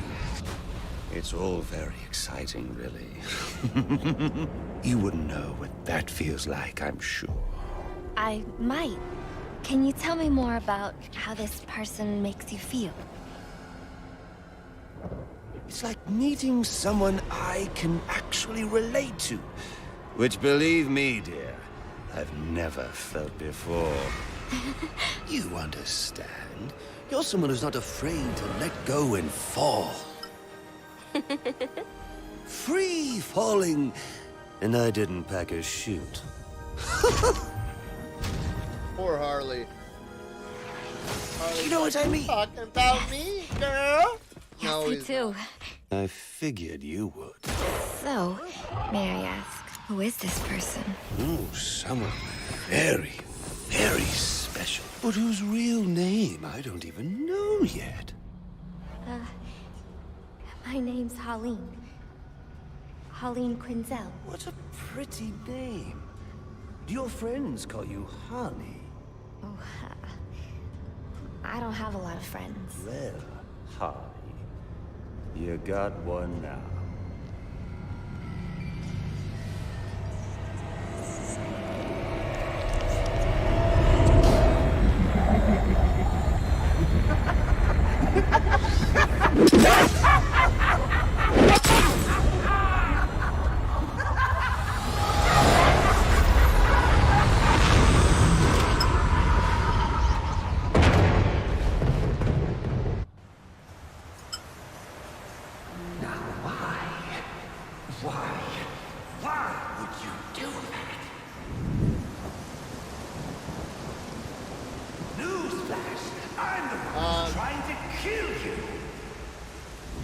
certain forms of Joker, I think there are. Like, there are certain iterations of the Joker that I think are in love with Batman. Not in, like, a sexual way.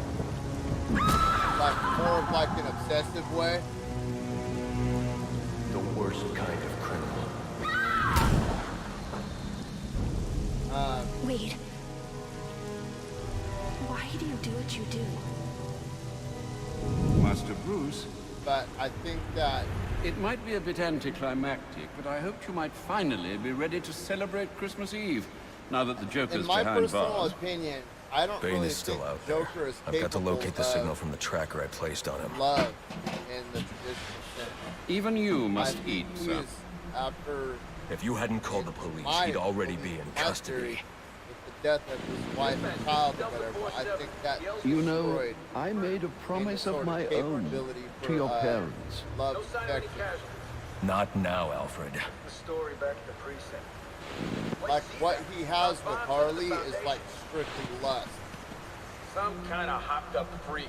Lust Less than and 400 pounds of muscle. their Some dynamic 6 cops is have gunned that she's bastard like a down. toy to him. Yeah, I saw the body in the morgue. Couldn't believe it. Sounds like this could be Bane or one of his men. If I hurry to the GCPD morgue, I can inspect the body and the autopsy report. Well, before you leave, I've run some tests on the compound you found at the steel mill. Looks like a match for your globular projectile for non-lethal restraint. You mean the glue grenade? Indeed. The resin has finished curing. It's at your workbench. Of course, I'd recommend testing it here in the lab before you go, but I'm sure you won't listen to me. You never do.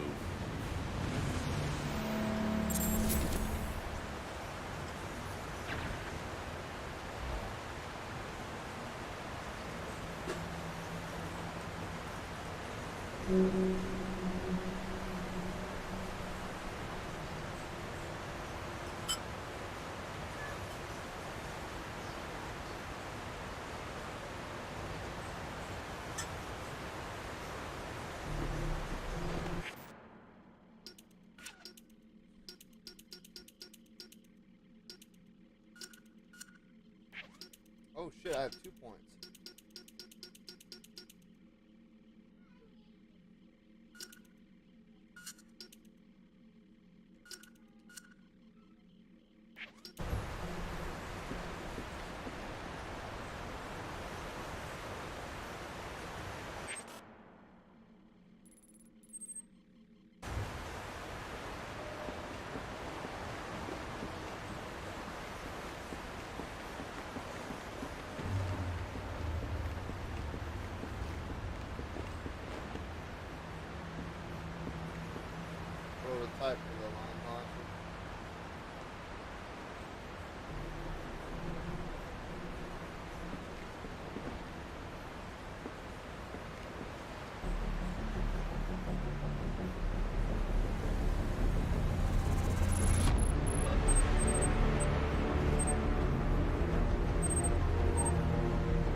So I take it you won't be testing it, then?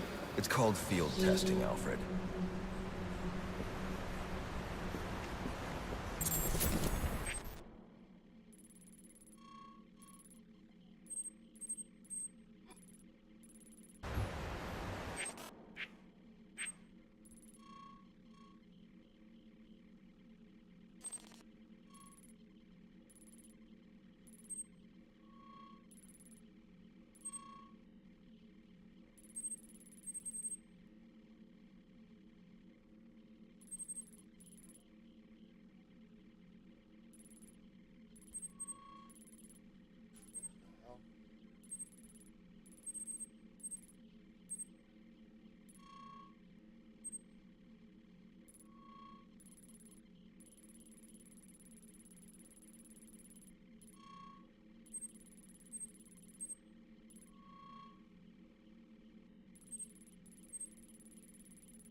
Master Bruce.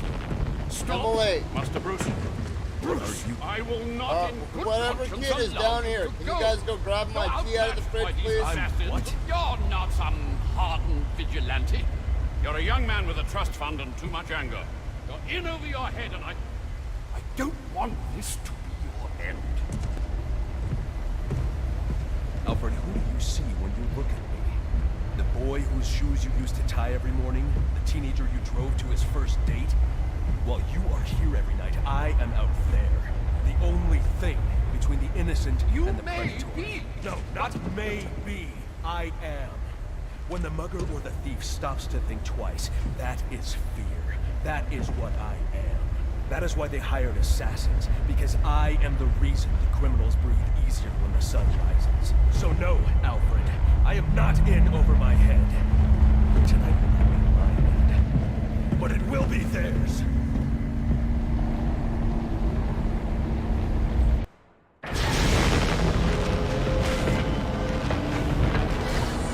I think that's another reason why I like Arkham Origins, because we get this Batman, dude.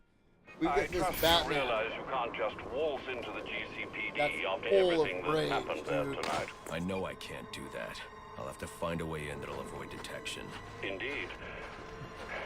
Look, I'm sorry about what I said before you left. I hope you understand. It's just because... It's okay. I understand.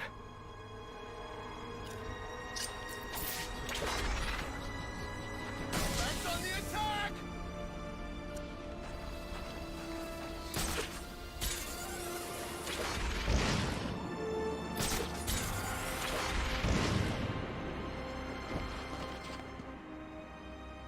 Listen to the musical score, dude. I love the musical score of this game. With the big wow. Dude, it's just gives me goosebumps. And then you add in like this dark apocalyptic Christmas music, like this dark apocalyptic classical Christmas music over the top, dude. It's just gives me goosebumps, dude.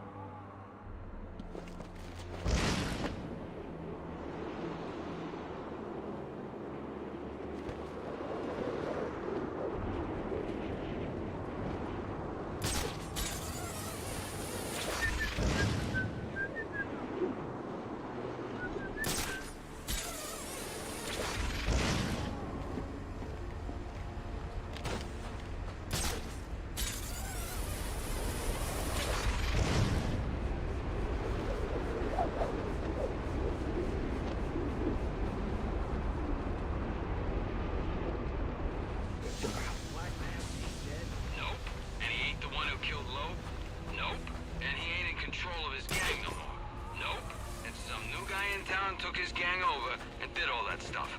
Yup. And that's the guy who was trying to blow up the station? Yup. And he's in Blackgate now? Yup. So who's in control of Black Mask's gang? You ever shut up? Nope.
front door is a bad idea. There should be a way in through the sewers.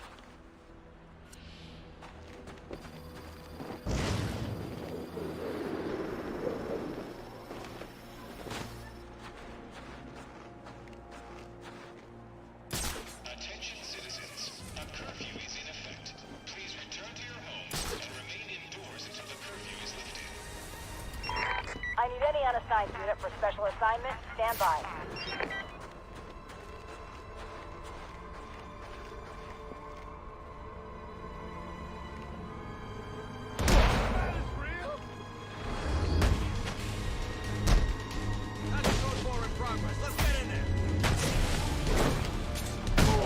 I'm gonna feel every minute of bringing you to death!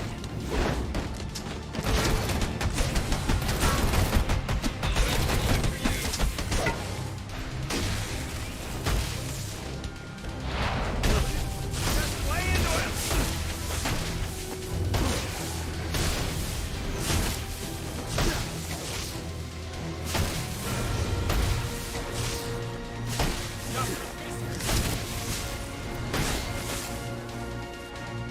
I'll teach you your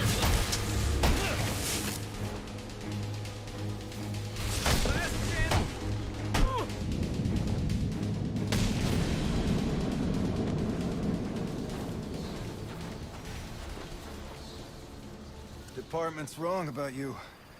I knew it. Department's wrong about you. I knew it.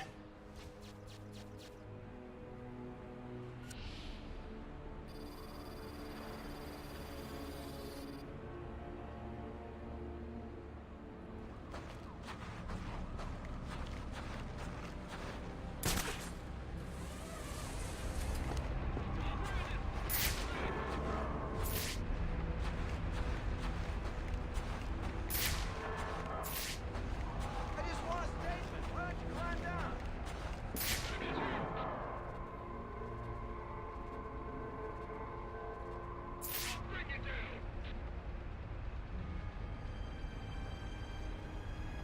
Not exactly stealthy, are you?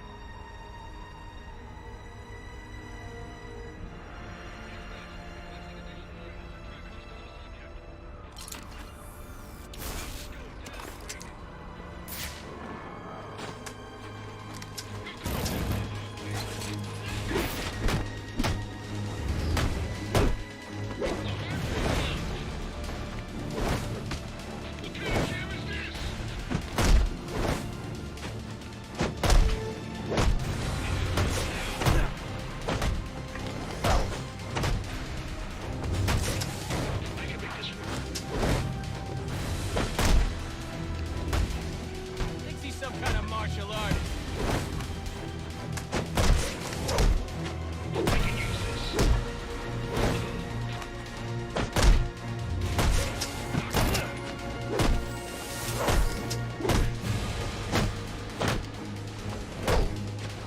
I can use this.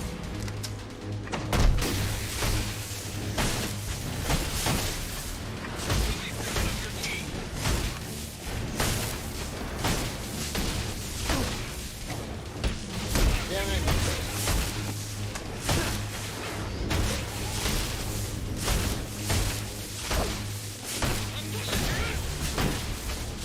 Call it in. We've got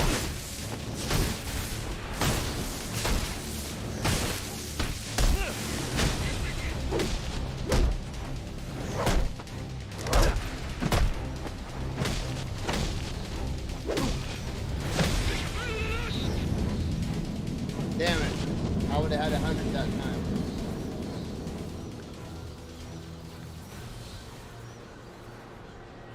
Gabriel! I need either you or Jacob to go grab my tea out of the fridge, please.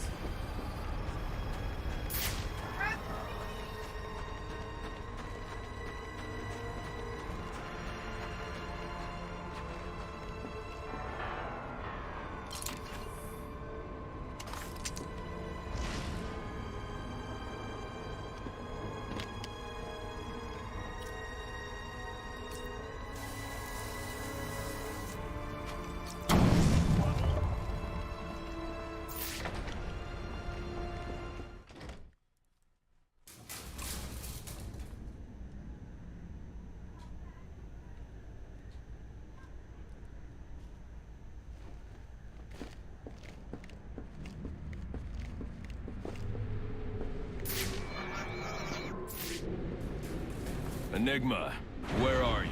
I'm right here. Well, figuratively speaking anyway. Disappointed I didn't choose to meet up in person? What's this about? Sionis hire you to throw me off his trail? Think of me as an information broker. I've got data handlers everywhere, feeding me all kinds of interesting stuff. And you think this is going to destroy Gotham? Oh, yes. See, bullet wounds and broken bones will eventually heal. But incriminating photos, videos, emails, that kind of damage can never be repaired. Tomorrow morning, when I release everything I've got, the city's going to collapse. Resignations, arrests, deaths. It'll be chaos in the streets, Batman, and there's not a thing you can do to stop me.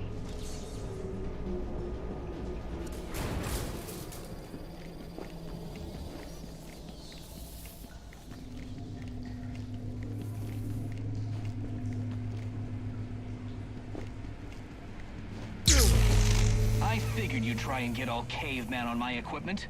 It's password protected, I'm afraid, with 10,000 volts of electricity. You lost, Batman. Might as well head home and get some rest.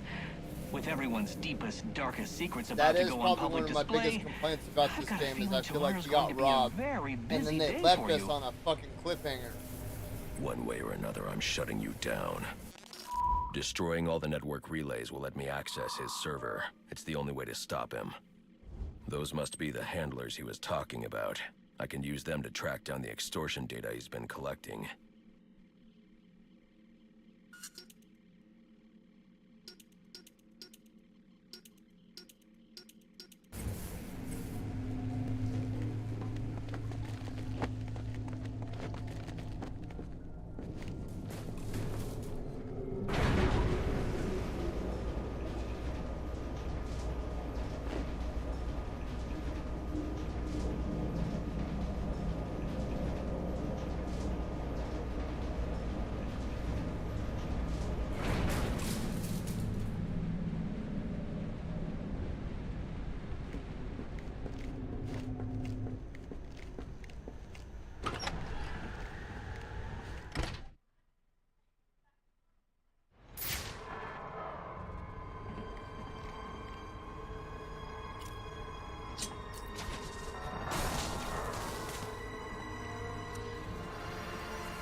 Man, I was this close to clocking you. And now you'll get nothing but some broken teeth if you don't tell me where you hid the extortion data.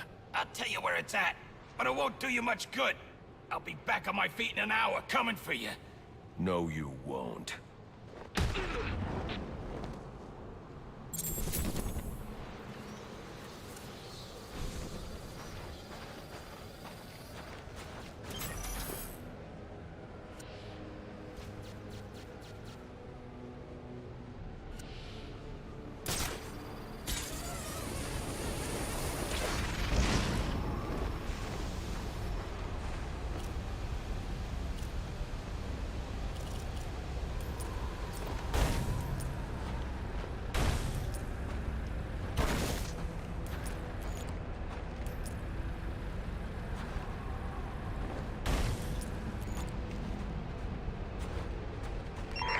Available units, call-in status. Possible assignment incoming.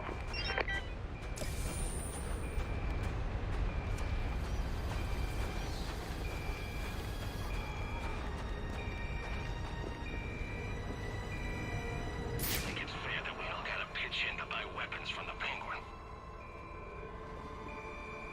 We're in for it now. That's the freak! Let's get him!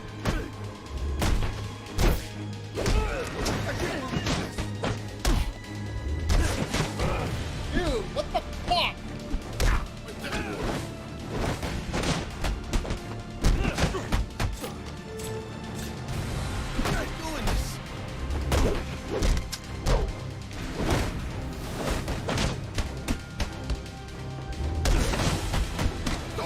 Oh my god, dude.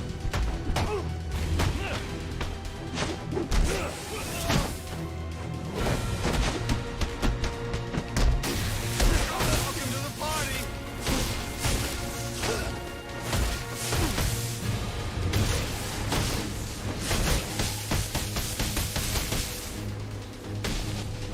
I want to go home.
Move in.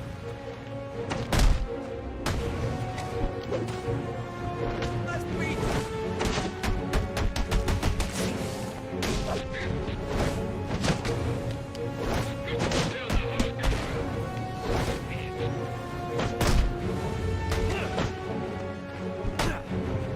You should run.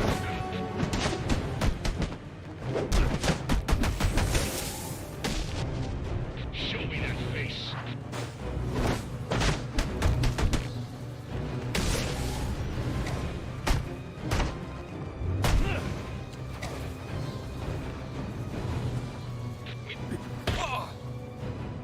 You've got 3 seconds to tell me where you hid the extortion data for Enigma. You're a dead man. 3. Brandon and the boys will take you down. 2. Okay, stop. Just stop. I'll Kinda, tell you where yeah. it is.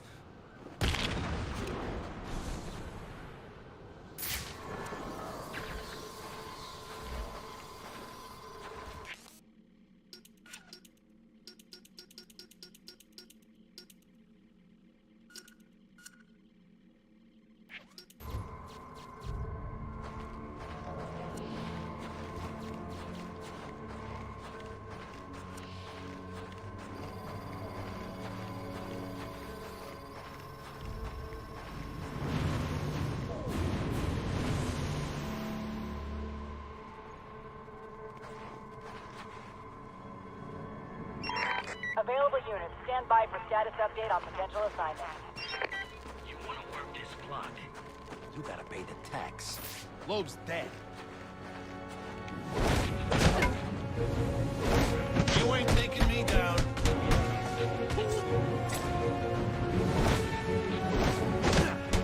Hey, you want a taste? Get him!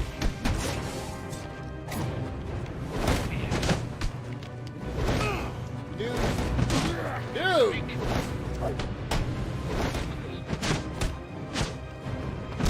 This'll speed things up.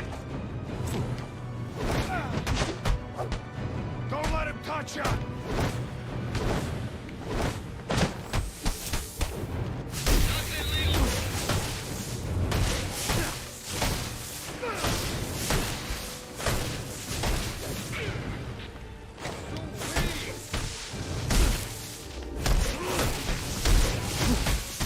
Had enough of this!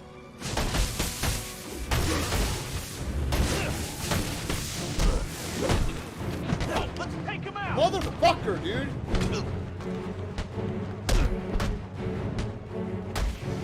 He's not getting through us.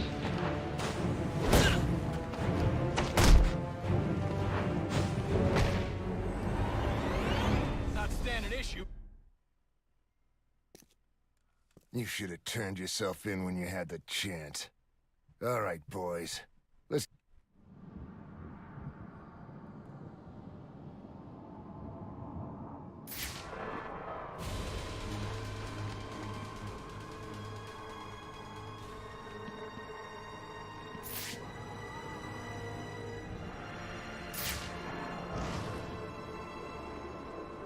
They're saying the boss was killed by some guy. He calls himself the Joker. I heard it was the bat. Set him on fire or something real messed up. Let's go to work. The big guys go. Gotta help them, boy. Time to put you to bed.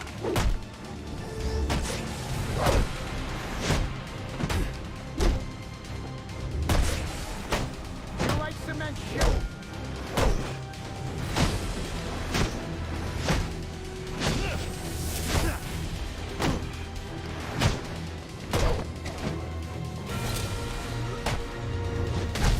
I can take you.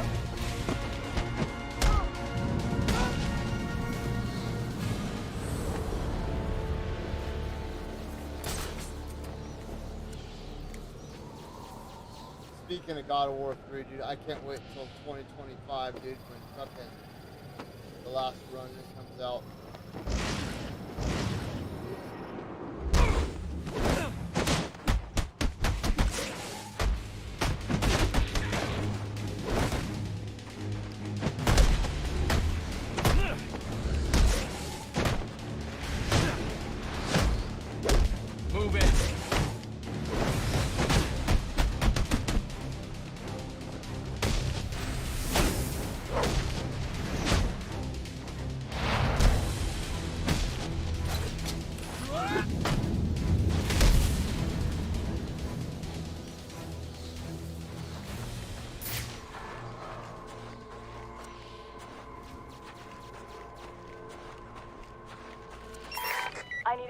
unassigned unit for special assignment. Stand by.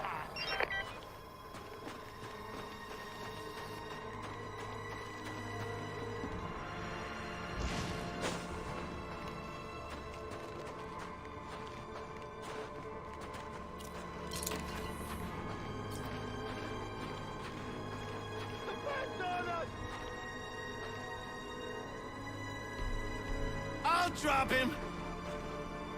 Can't touch this! Go on! I've been waiting to punch someone all day! Who was messing with? What the fuck? Come on, you guys! Dude. There. Your ass kicking!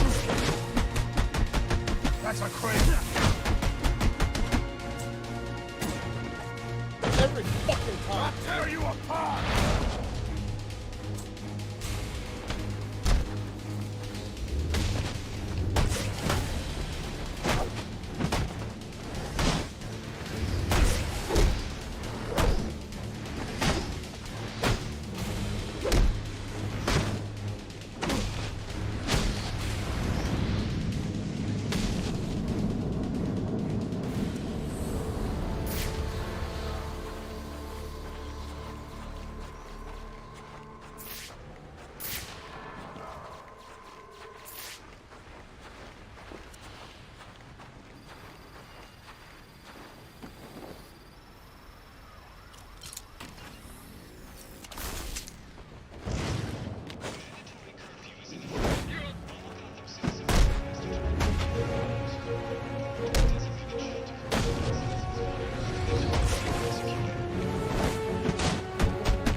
I can use the glue grenade to stop the flow of steam from these pipes so I can advance.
not Bane, but one of his men. The same one I saw at the riot in the precinct's holding cells earlier. I should scan his corpse.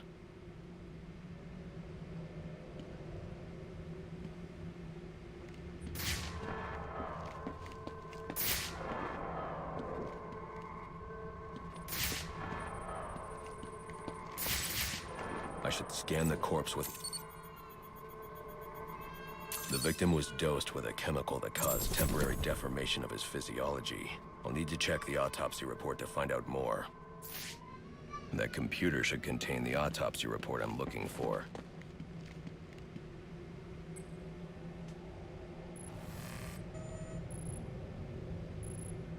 Interesting.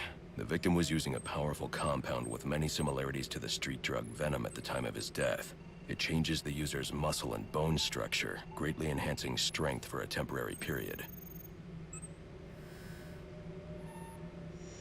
It appears that whatever this compound is, it reduces mental capacity in several ways, including severe damage to the brain's memory center. Prolonged use could seriously compromise the user's memory. There's Bane's tracker.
All available units, we've received reports of shots fired inside the Coventry district. Witnesses describe two armed groups fighting over what appear to be chemical weapons. Requesting any available officers locate and secure the scene. Chemical weapons. I should investigate.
I should hurry to Bane's location before I lose the signal again.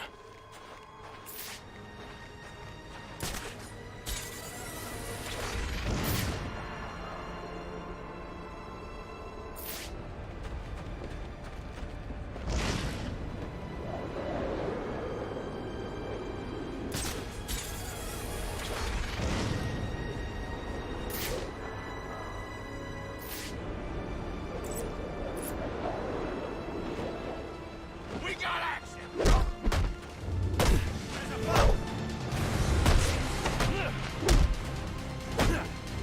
I know you want...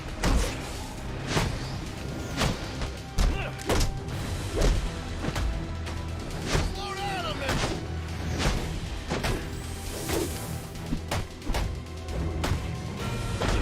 We'll drop this one! A fight!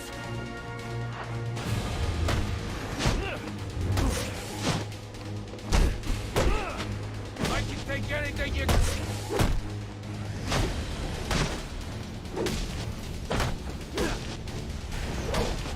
This is one hell of a...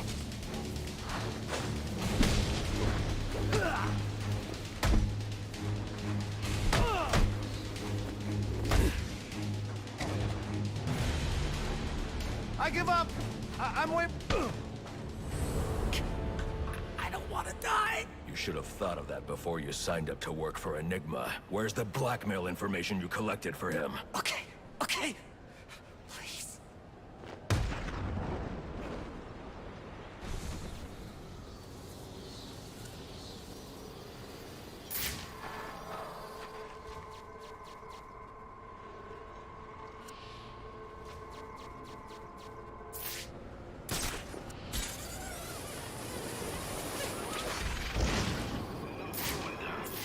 Think they work for one of the assassins. Guy named Bane. The one who tried to take out Joker. Prison dance, agents. Not from around here, that's for sure. They taking over town? Not from what I've seen. Mostly asking about the bat. Have we seen them? Where can they find them? You know, stuff like that. So they're helping me.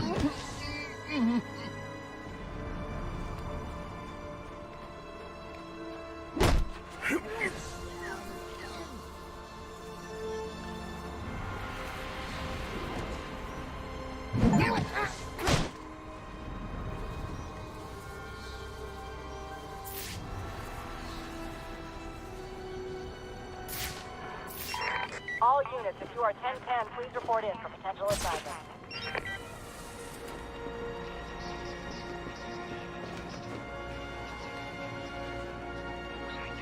I'm sorry, okay?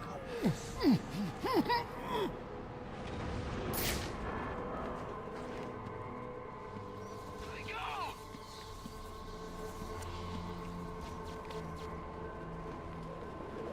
Help me! I'm sorry, okay? I'm sorry already! Let me go!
Why you saved me?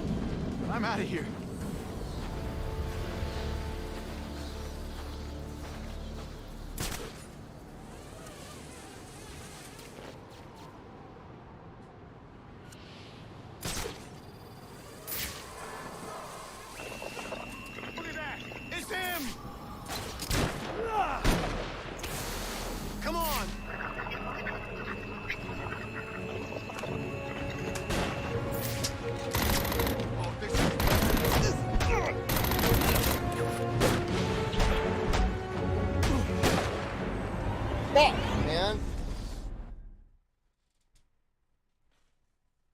How's it going, Venusia? And here I thought I'd finally met my intellectual equal. So much for that.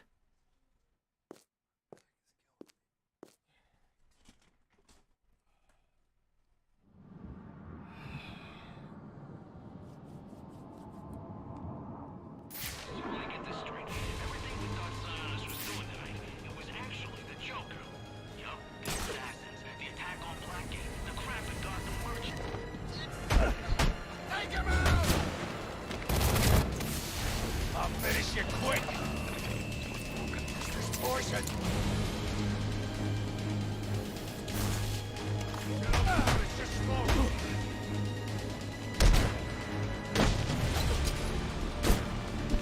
This hurt?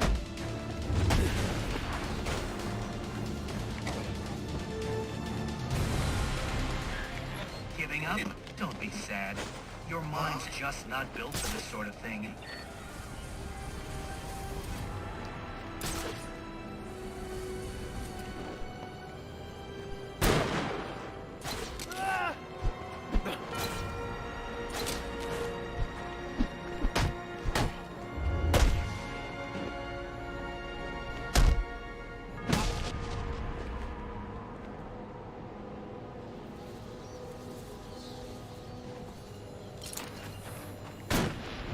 Mother, you! Oh, gotta say, I thought you'd have more fight in you. A lot more fight.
I need any unassigned unit for special assignment. Stand by. Giving up? Don't be sad.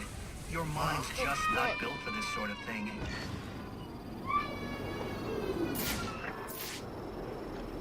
The bat is real.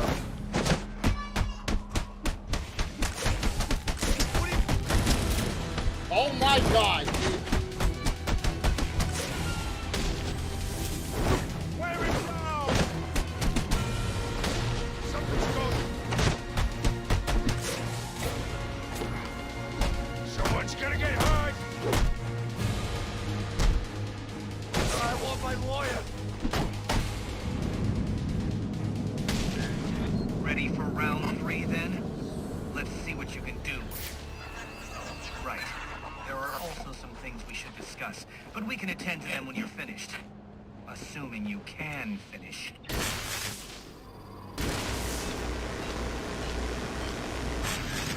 I thought you had a city to save.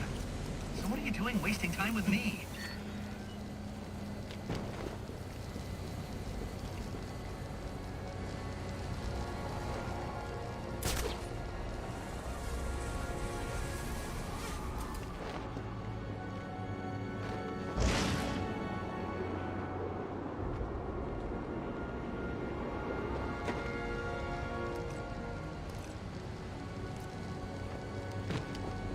Fuck!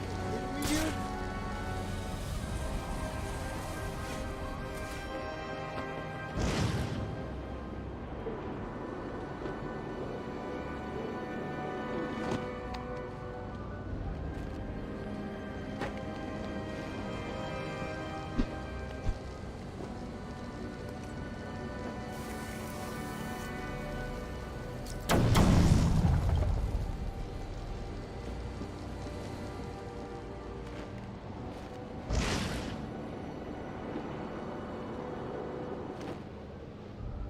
No! No way! Need a gun! Need a gun! Hey, cat, bitch! Holy crap, it's that bat thing! Damn it. Go hard!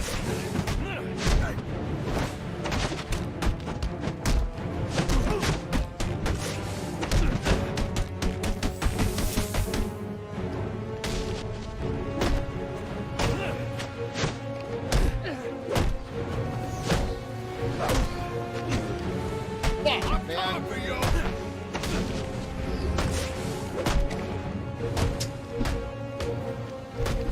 Wipe the street!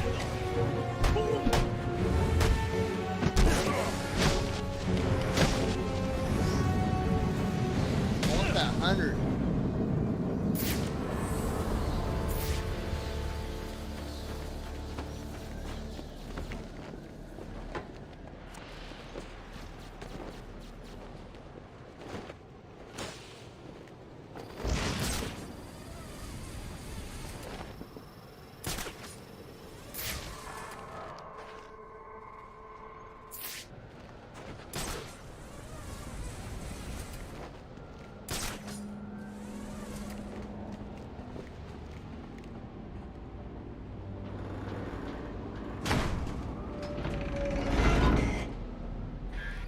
All right, we've had our fun. But this endeavor's grown tiresome.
Enigma hired you to collect information. Tell me where it is. What? I don't know what you're... The extortion data, where is it? Oh, that extortion data! I gotta find a new line of work.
That's the... We gotta get in there! Rip them apart! Your history!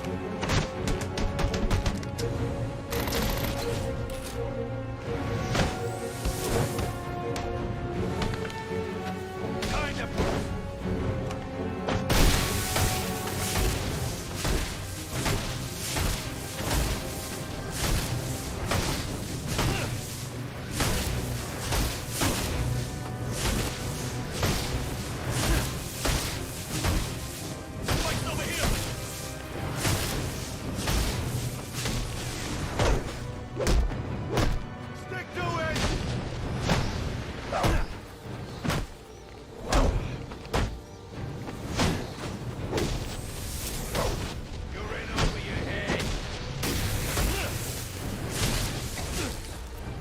Damn it. I would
All units, getting calls about a disturbance.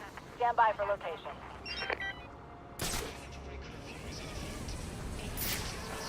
Want to work this block? You gotta pay the tax. Lou's dead. Every block's up for grabs now. Guess we're collecting tax the hard way.